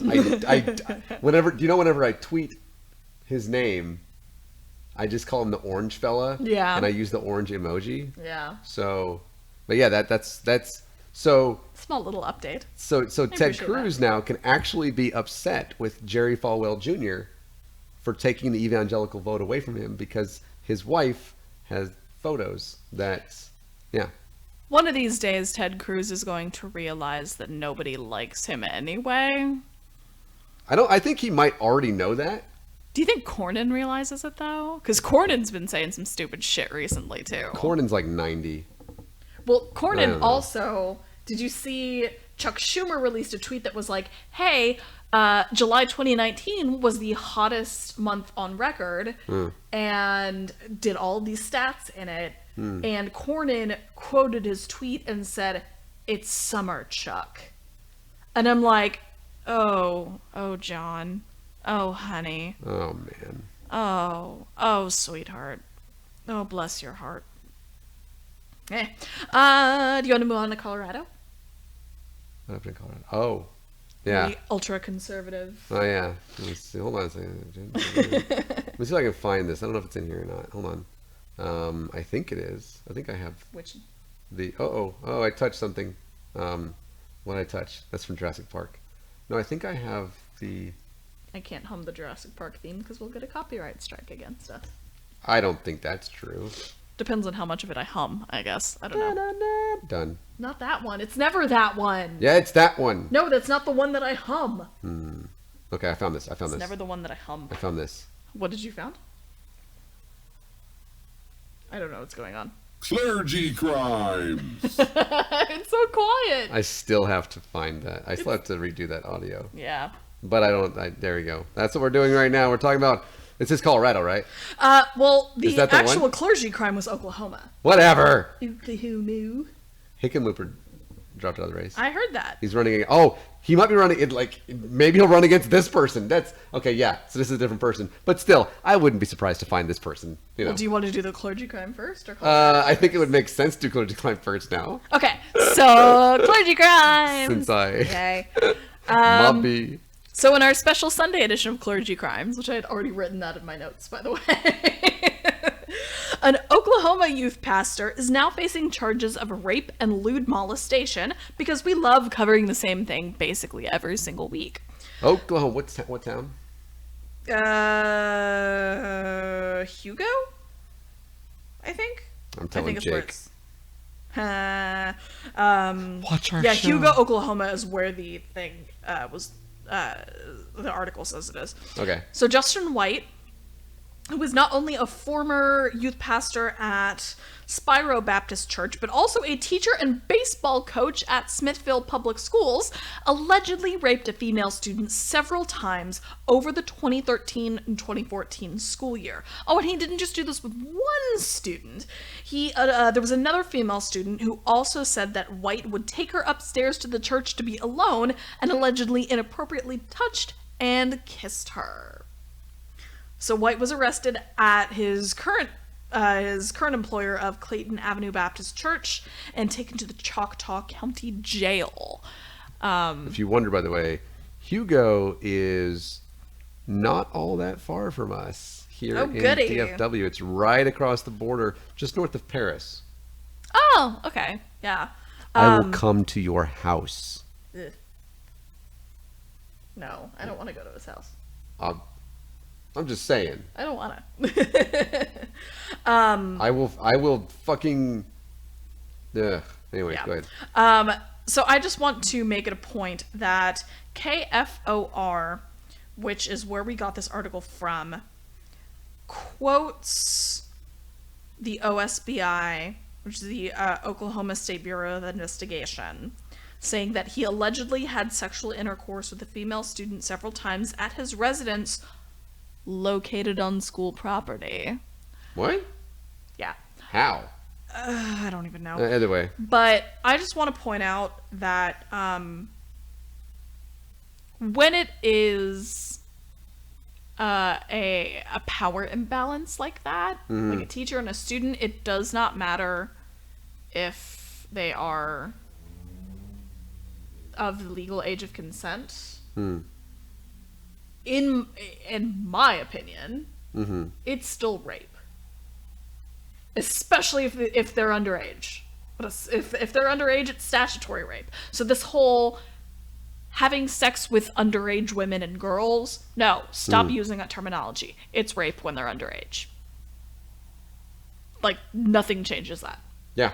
So, Yeah, so he is in jail now. yeah, he's in jail, being transported to McCurtain County and LaFleur County, whatever.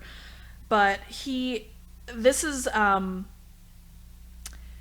it's always disturbing that we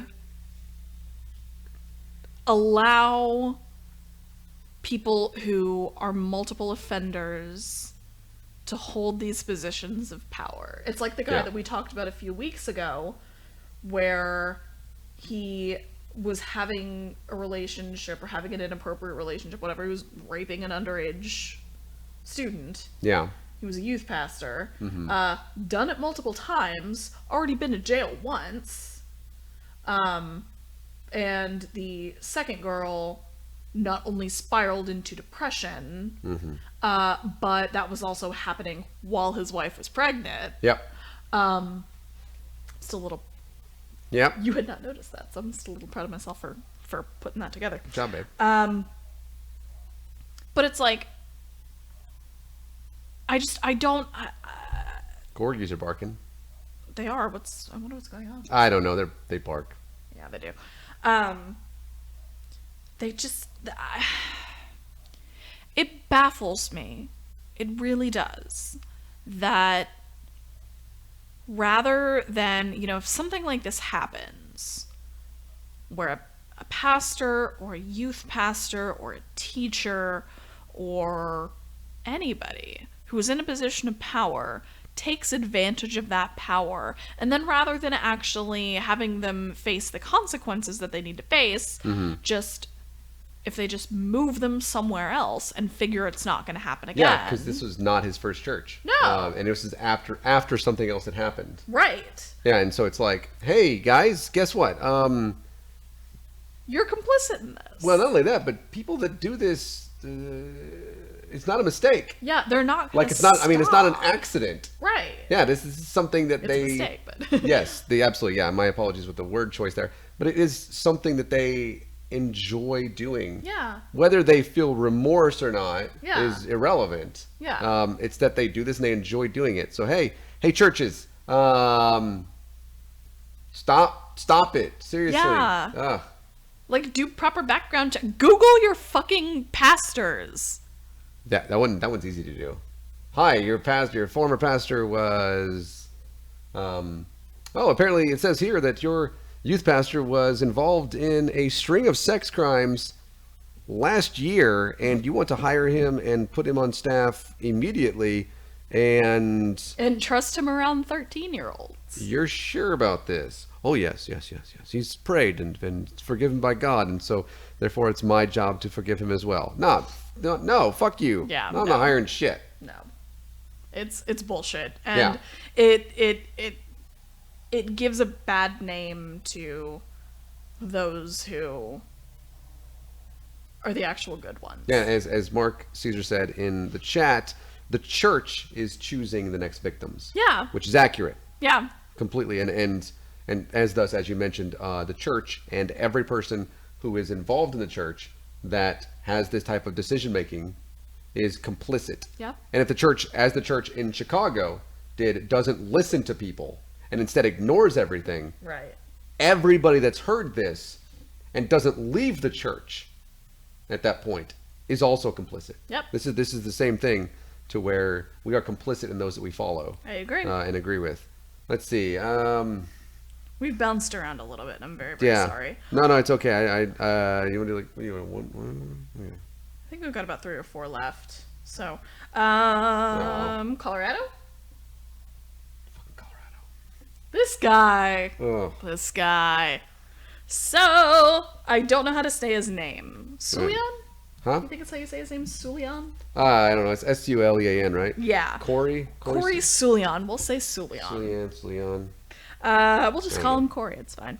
Corey Sulian, you are a giant piece of shit. Tell him why. That's it. That's the story.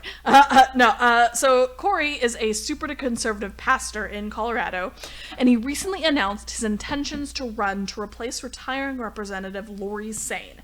And it's come out that he, unsurprisingly, preaches to his constituents at Hopewell Baptist Church that it's immodest to wear pants, and that they should instead wear either skirts or modest culottes. Which is a thing. That's the thing. I didn't know they were a thing until Yes. Until I went to the link and looked at them today. Yes. I should really put it up on the screen so people can see it. You don't want to wear it, trust me. No, please. They're not. I like the microphone right here. Hi. Sorry. I'm a little turned on right now. I'm just saying, it's like I'm just gonna bite this microphone. Little turned on right now. If you're not watching, by the way, I keep moving around and stuff, and so. Yeah. Modest culotte. I think it's. Hold on. How's that spelled? Culottes again? I forget. Culottetts. C-U-L-A? Culo. That's what I thought. Ttes. They are defined as an alternative to pants to provide women more freedom to do activities such as gardening, cleaning, bike riding, etc., and still look like one is wearing a skirt. I think. No. I'm not wearing culottes. Good.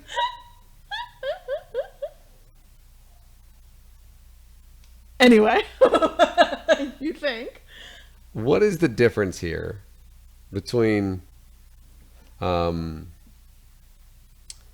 this and like what he wants and the like tell people where they have to wear like the full burqa? I don't see much of a difference, honestly. Yeah, because it's for the sake of modesty. Air Yeah, quotes, quote by the way. unquote. If you can't see this, if you're not watching this on YouTube, air quotes. And like the thing is like these culotte things, right? It's literally like it's not a sexy skirt, okay? To be honest, it's not a sexy skirt. No, it's really not. And you can only get them from like some Jesus webpage or some shit, Sort of like the Mormon underwear, probably. which apparently are a thing. They are a thing. Magic You have to buy underwear them from are the a church. thing, from what I understand. Yes. This guy is running for office. He is. In Colorado. See, people like me are running for office in Texas. Yes. For some really fucking good reasons. Yes. Right? And I don't raise a lot of money. Right? Funding is not one of my strong suits right now, because I'm completely grassroots and people know who the fuck I am. This guy up in Colorado, who apparently is also a pastor of a church, right? Yes. Okay, thank you. I think you may have said that. I missed it. Yes. Hopewell Baptist Church. Thank you. Is probably like rolling in the fucking donations right now. I I'm imagine like, so. I am an infinitely better person than him. Yes. So if you are in Colorado, seriously, how difficult will it be? Not very. To not vote for him. Like to run for office and Oh. beat this person. You want to represent Colorado? Yeah, I mean, I'm considering. Colorado is Yeah. a fairly liberal state. Yeah, and I mean, he's running to replace somebody who is a Republican. Yeah. But not somebody who is this fucking conservative. Yeah. So when a representative of Shulan, I don't know how to say it, Sulan's campaign was asked to clarify the pastor's stance, they totally doubled down and said that yes, he believes it. And his son, who is his campaign manager, confirmed it. Totally confirmed it. He said, Corey has preached from the Bible what he believes, his interpretation, and what the Bible says about a woman dressing modestly. And he believes that in today's day and age, pants on a woman sometimes can show a woman's body immodestly. That's why he's taught it's proper, he believes, for a woman to wear a dress or modest culottes. He might not have used that exact terminology, but he believes, yes, a woman should dress modestly, and part of that goes into women not wearing pants. And I'd like to point out as well, he teaches from the King James Version of the Bible. I'm laughing. Like, Yes. I can't help it. This is so fucking stupid. It is. It's ridiculous. He teaches from the King James Version of the Bible. So he's basically just a stone's throw away from the NAFB, who he really is advocate for the stoning death of LGBTQ plus individuals and unruly children. So that's cool. Jeez, this is some nonsense, man. Like, yeah. Like, how is this person even relevant in 2019? Earlier today, I was reading this, right? And I was reading. It is my phone. That's you. It's not me. I was reading something earlier today, and it was about some women's rights things, right? And I looked up, and I was at work, and I looked up, and I looked at this person who I work with. Well, I don't work with her. Whatever. She works there. I don't work with her. And I looked at her, and I said, "What decade is it?" And she responded. She responded with, "Sometimes I don't know." And I said, "Is it the 1700s?"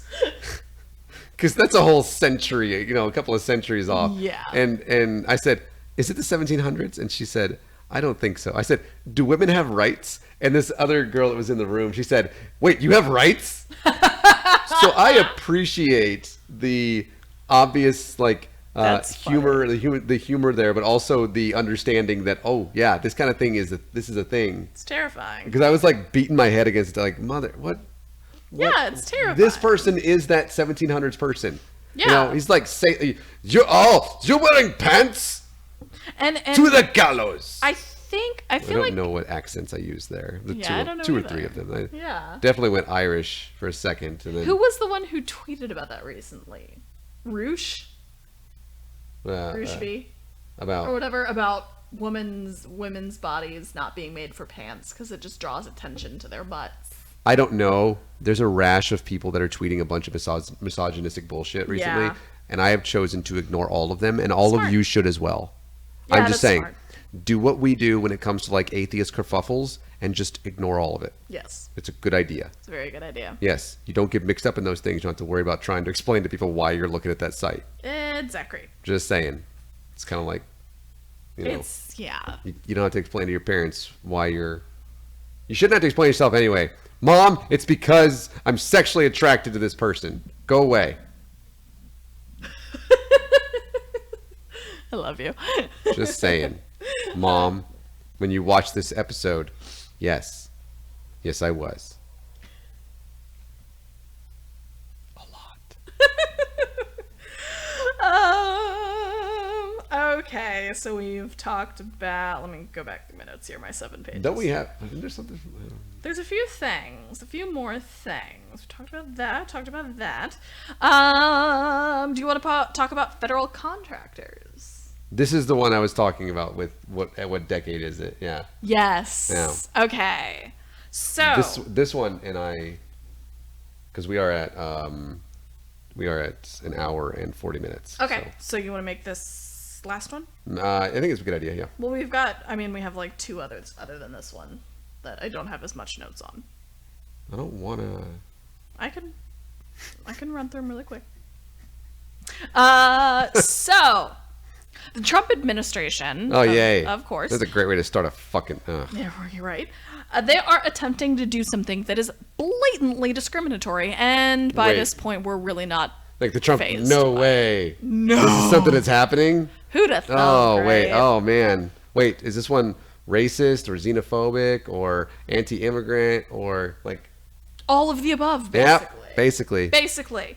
So they've recently proposed a new rule that would allow for federal contractors to factor religion into their hiring practices, because apparently employers are becoming too focused on the rights of LGBTQ plus individuals. Yep.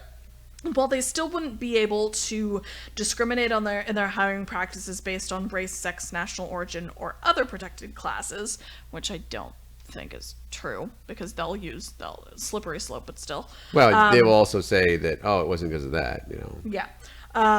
Whatever. If they are religious, they would be allowed to, quote, make employment decisions consistent with their sincerely held religious tenets and beliefs without fear of sanction by the federal government. So they want a legal license to discriminate. Based on religion. Yes. Yeah. Based on whatever the fuck they deem is against their religion. Yeah, basically. they would not hire me. They wouldn't hire atheists. They wouldn't hire LGBTQ plus individuals. They wouldn't hire women. They would hire men, and that's about the extent of it. Yeah. Because they, the whole whatever, I do not permit a woman to teach a man, stuff like that. They don't Yeah. believe that a woman should be doing any of that stuff. Yeah. Or if you're like the transformed wife, you don't think that a woman should, go to college and work outside of the home. But I want to believe again that that's just no, like, I want it's not. Let me live in my fantasy land where No. where it's all just like one person with a bunch of accounts. Just a giant Poe. Saying, yep, and they've been dormant for 10 years or some shit, in their accounts, and they're just, yeah. Just No, the transformed wife is terrible. Let me just, I realize, but I want to believe it's just a character. Okay? That's why I have never said anything to anyone. Again, just rise above all of it. So the deputy legal director of the ACLU, Louise Melling, said, "The rule reflects part of a very dangerous tide if you care about equality and if you care about separation of church and state." And an official with the Labor Department said, when asked about the rule, they deflected and attempted to treat us like we're overreacting about this by saying the department's regulations for a long time have allowed religious organizations to take applicants' and employees' religion into account when making employment decisions. That's not new.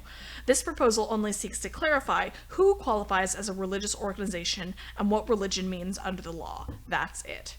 So, like we said, what it sounds like, and please, as always, correct me if I'm wrong, what it sounds like is that this is basically a Religious Citizens United in terms of employment. Yeah.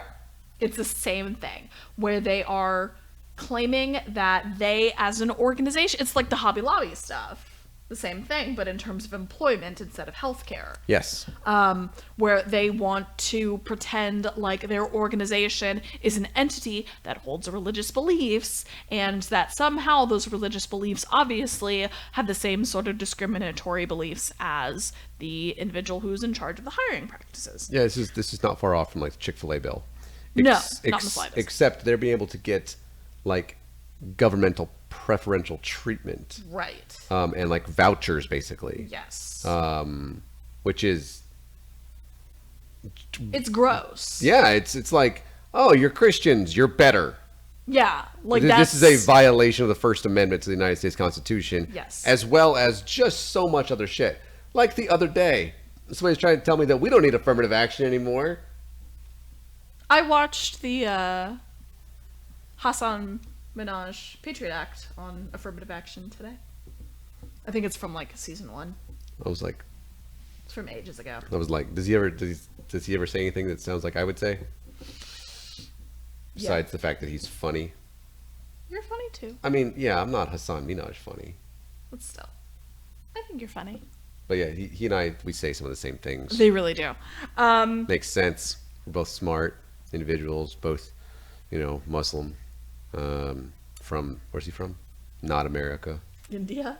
I know he's Indian. Is he Indian? Yeah. I don't know. Because there's in the Patriot Act collection that they have. I was going through and trying to watch it. Would make sense if he was. He got some fashion consultation from Tan from the new Queer Eye. And someone was all like, Tan was all like, they would freak out, a Pakistani and an Indian working together. It was just all like, we're adorable. He is, yeah, because he's had his parents like on the show. Yeah, they were like in the audience and yeah. stuff. Yeah, So that was yeah, really he cute. definitely is. What? Adorable. Phone? I loved it. Leave me alone. YouTube. Wait, hold on. What's on YouTube? Oh, we are. That's funny. Oh yeah. Oh, apparently Cirrus is also currently live. Oh, cool. Nice.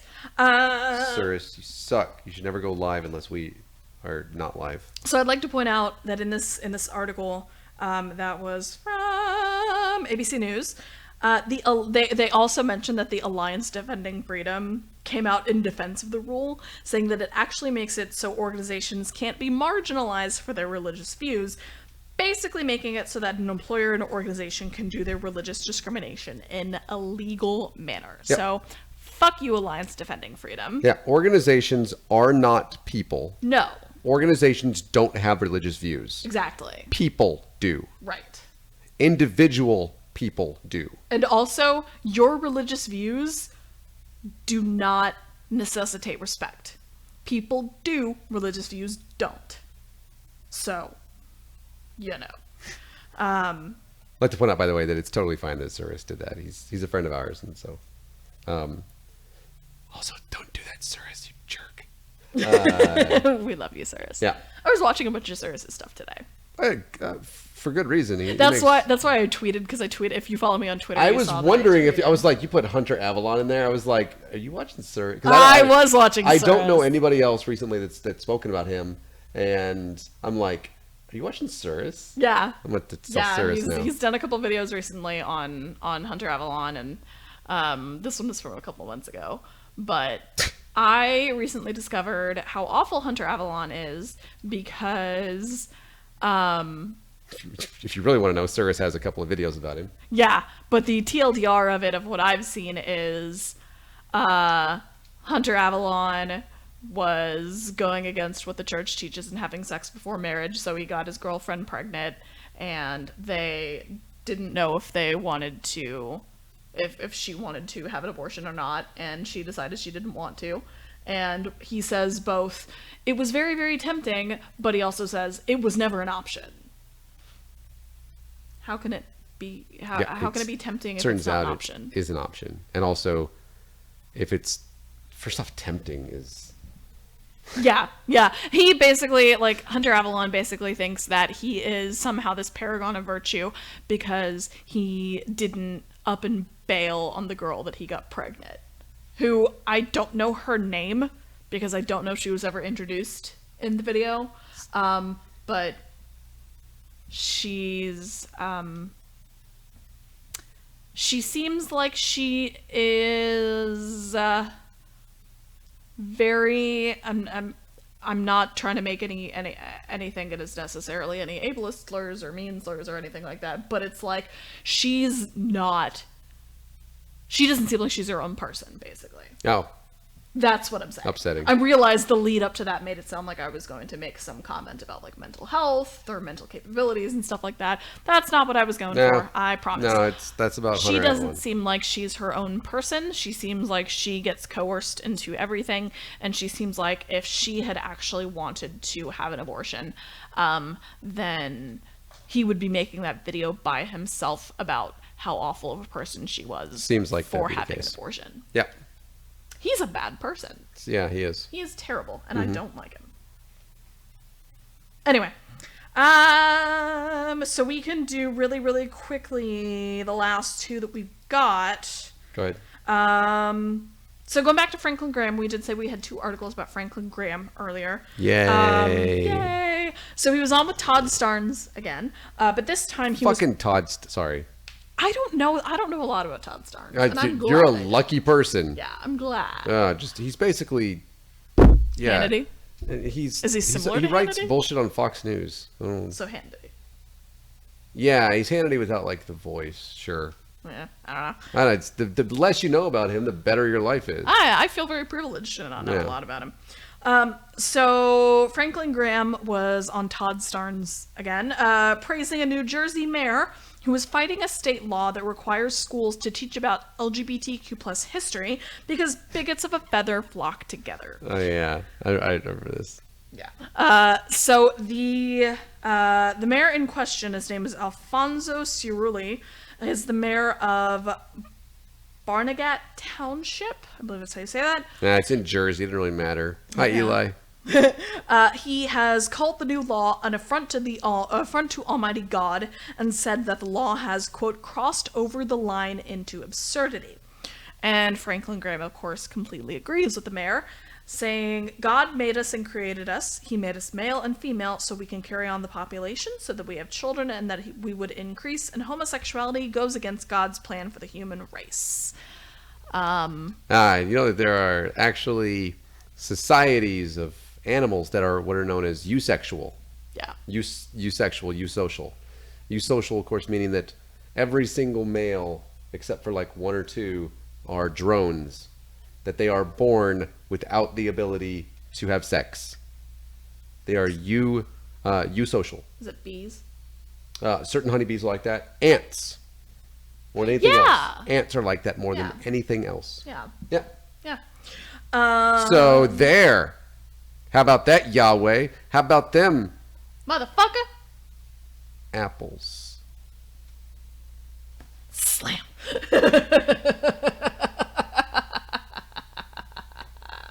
Also, yes, motherfucker. Graham also encouraged Christians in New Jersey to pull their children out of the schools and to march on the state capitol in protest of the new law, which takes effect during the next school year, 2020 to 2021. Yes, take your children out of school so they can't learn anything. That's basically their entire MO, though. Actually, yeah, it is. Homeschool your children so that you can control what they're being fed. That's correct. And, so you severely limit their ability, their cognitive ability, and you know, to think critically and stuff. Yeah. So they can't question everything you're saying. Well, and also because an informed voter base is a dangerous voter base. An informed voter base is a liberal voter base. Yeah. Also, well, yeah, if you are trying to suppress people. Yeah. Yeah. That's true. Yeah. It's very, very true. Lastly, really quick, Mark Taylor, the firefighter prophet who was responsible for the stupid, ridiculous fucking piece of shit known as the Trump prophecy. That was a movie. That was a movie. If you haven't watched the Cinema Snobs take on it, go ahead and do that. It's really great. By the way, we've mentioned the scathing atheist. Well, Eli more than anything. Yeah. Right. I think I mentioned scathing earlier. You mentioned, yeah, you did. You I also mentioned earlier the podcast How to Heretic. How to Heretic, and we mentioned Surus and Nakasuchi. Nakasuchi. Dear Mr. Atheist. Yeah, all of these. I'm gonna need them to all return the favor and mention us. That includes you, Cinema Snob, Brad, Buddy. Watching you. Get to it.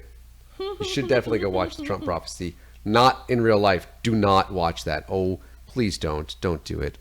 Don't do it. Yeah, Seriously. don't bother. It'll hurt your feelings. It's not worth it. And by feelings, I mean you won't have any feelings left because we haul it out in the inside. Brain cells. Oh, it'll be done. Yeah. Seriously, you won't even be a brain of vat anymore.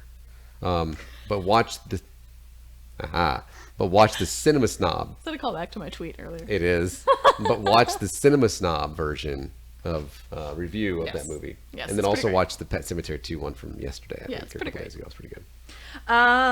So Mark Taylor appeared on Up Front in the prophetic radio program the other day to declare that Representative Maxine Waters is activating Satan's pastors to attack Donald Trump.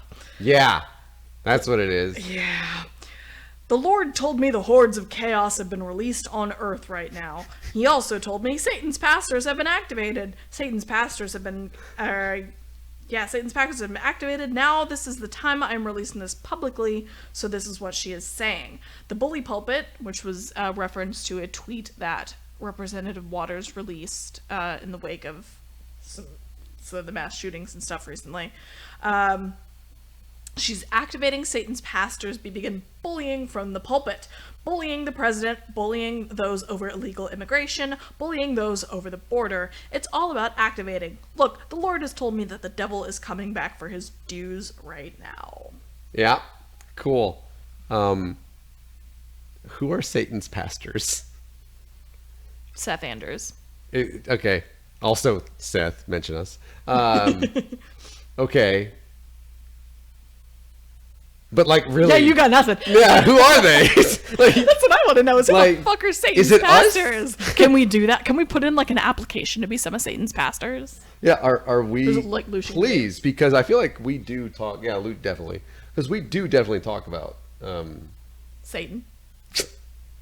Well, is he Satan? The orange fella, a little bit, you know.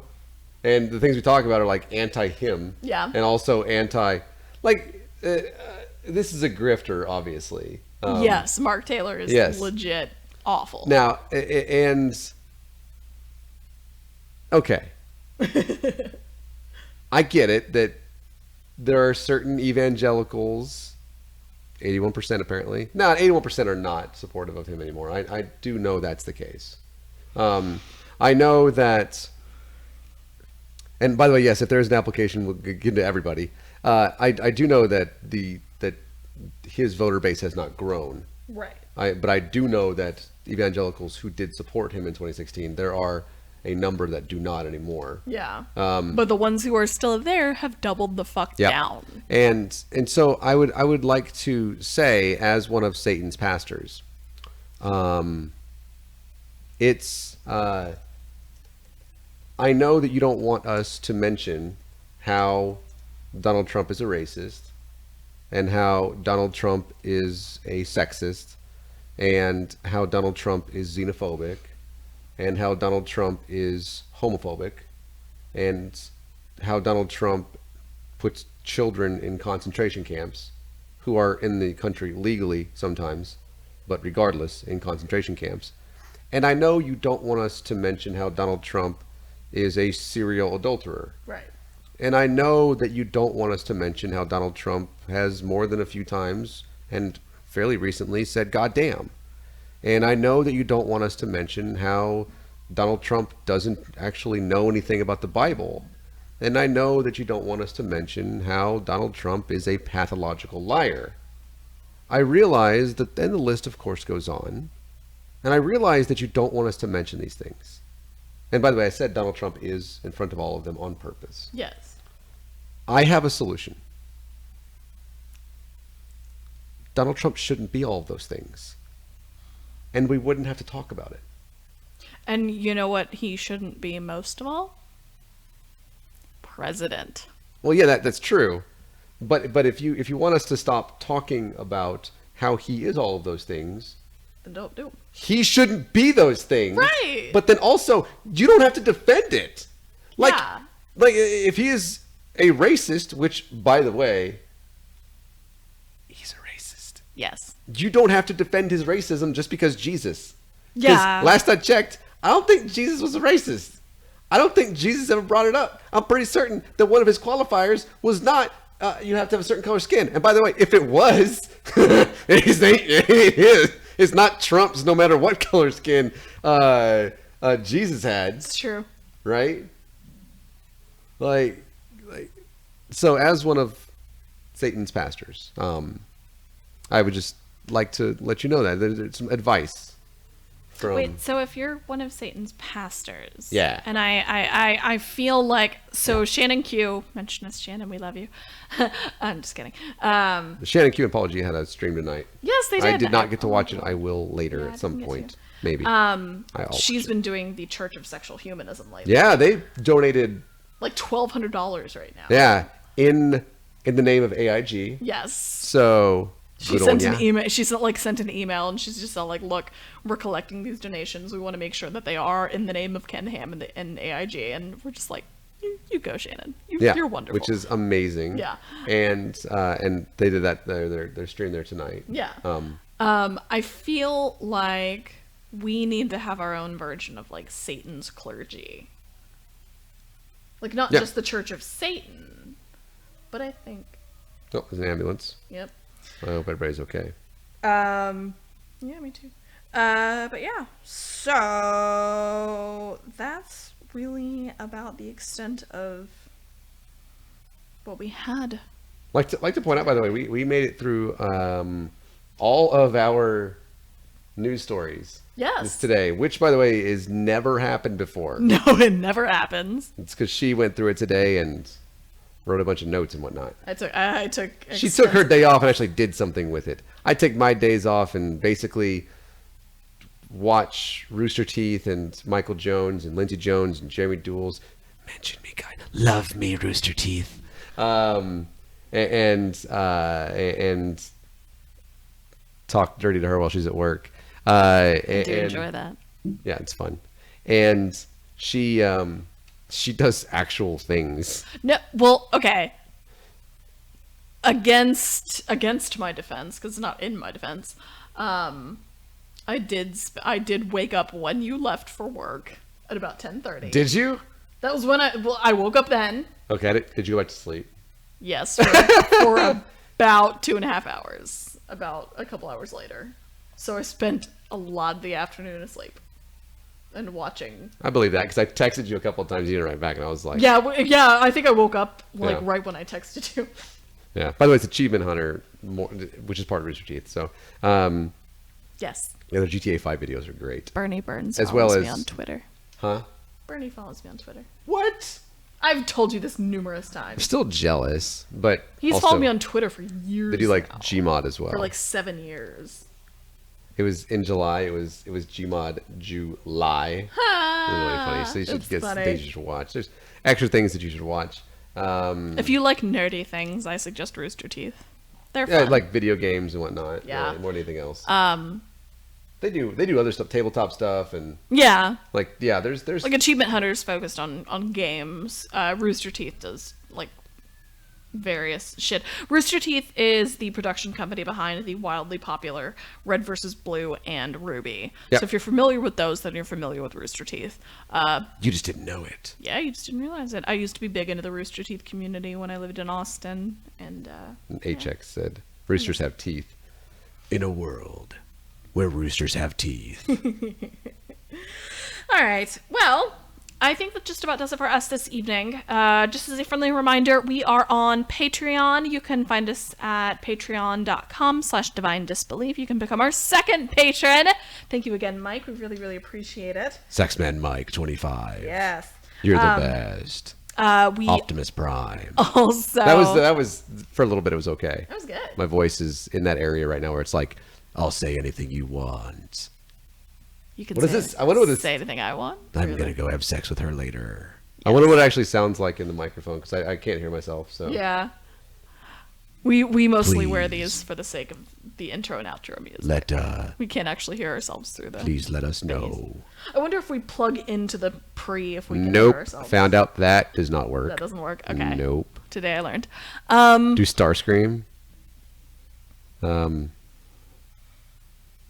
don't know if I can. I don't know if I can do Starscream's voice is odd to me. I can't do it. Yeah, I don't know. Yeah, you can find us on Patreon, patreon.com/divine disbelief. Check out our podcasts. You get early access to us in podcast form. You get it a day earlier than everyone else. Yeah. You can also, we still have that promotion that's going on with Podcoin.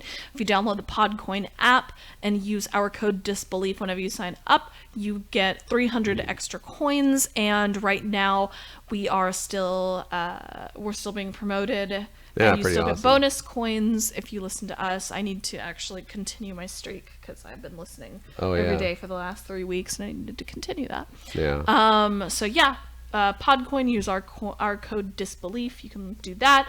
You can leave us a voice message on Anchor if you want to, Please do anchor.fm/divine that. disbelief. You can check us out on PodFan, pod.fan/divine disbelief. It's also another way to support us. Yeah. We do make some money off of that. Ooh, Yeah, my, we've my officially voice made is. like 80 Oh man, cents. my voice is in a good place right now. I want to say all of the things. You can say all the things to me. All of the things to me. Damn it! You know what I mean. Yes. I do. Thank you, Maya. Yes. We've made 88 cents off of our sponsorship so far on Anchor. We are rich. So that's cool. And I also want to point out we have a listener in Dublin, which is really Dublin, cool. Ireland. The listeners in Arlington and Dallas are me. Got listener in Little Rock. I have nothing. Oh, and it's you? Oh, okay. Reseda. We got listeners. Tomorrow, it's important while she's looking that up. Fort Myers and Tomorrow, Bonita Springs. tomorrow evening, I am going to be on with Neil, the 604 Atheist. I will be on his show talking about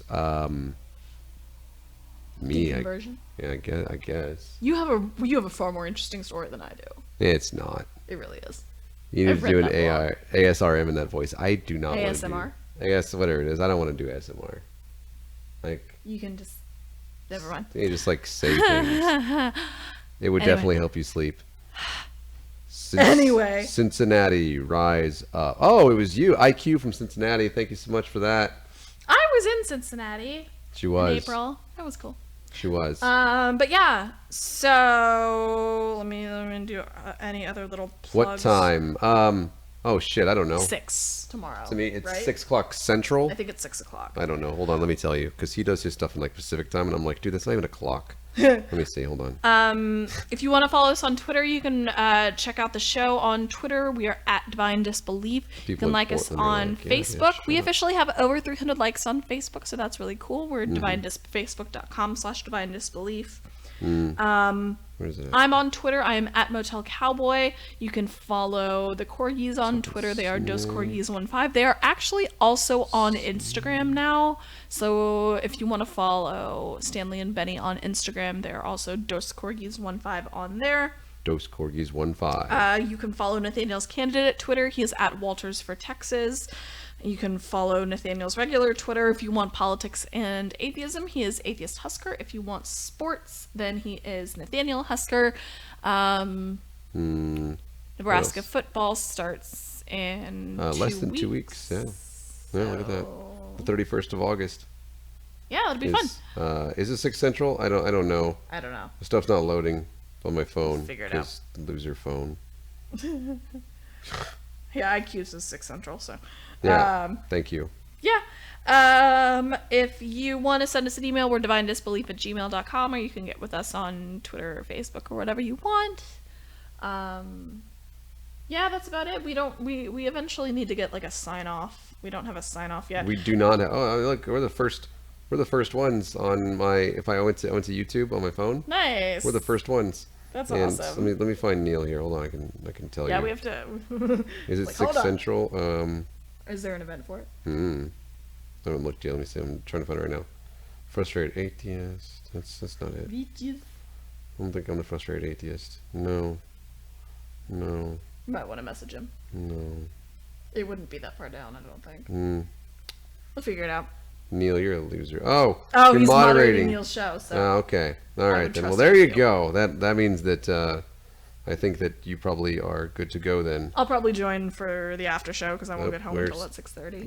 Where'd Neil? Oh, there we go. Oh, there are the photos. What photo? August. Oh, it's at 4 p.m. His time? Pacific time. Oh, okay, so yes, so 6 p.m. Yeah. All right. Well, that's just for us this evening. Thank you all so much for joining us on our live stream. Thank you so much for listening via podcast form. If you're checking us out later, we really, really appreciate it. Make sure you like us on Facebook, follow us on Twitter, become a patron, patreon.com/divinedisbelief. Yeah. Send us an email. We'd love to hear from you. That'd be really cool. Yeah. Send us things that we should talk about or who we should talk to.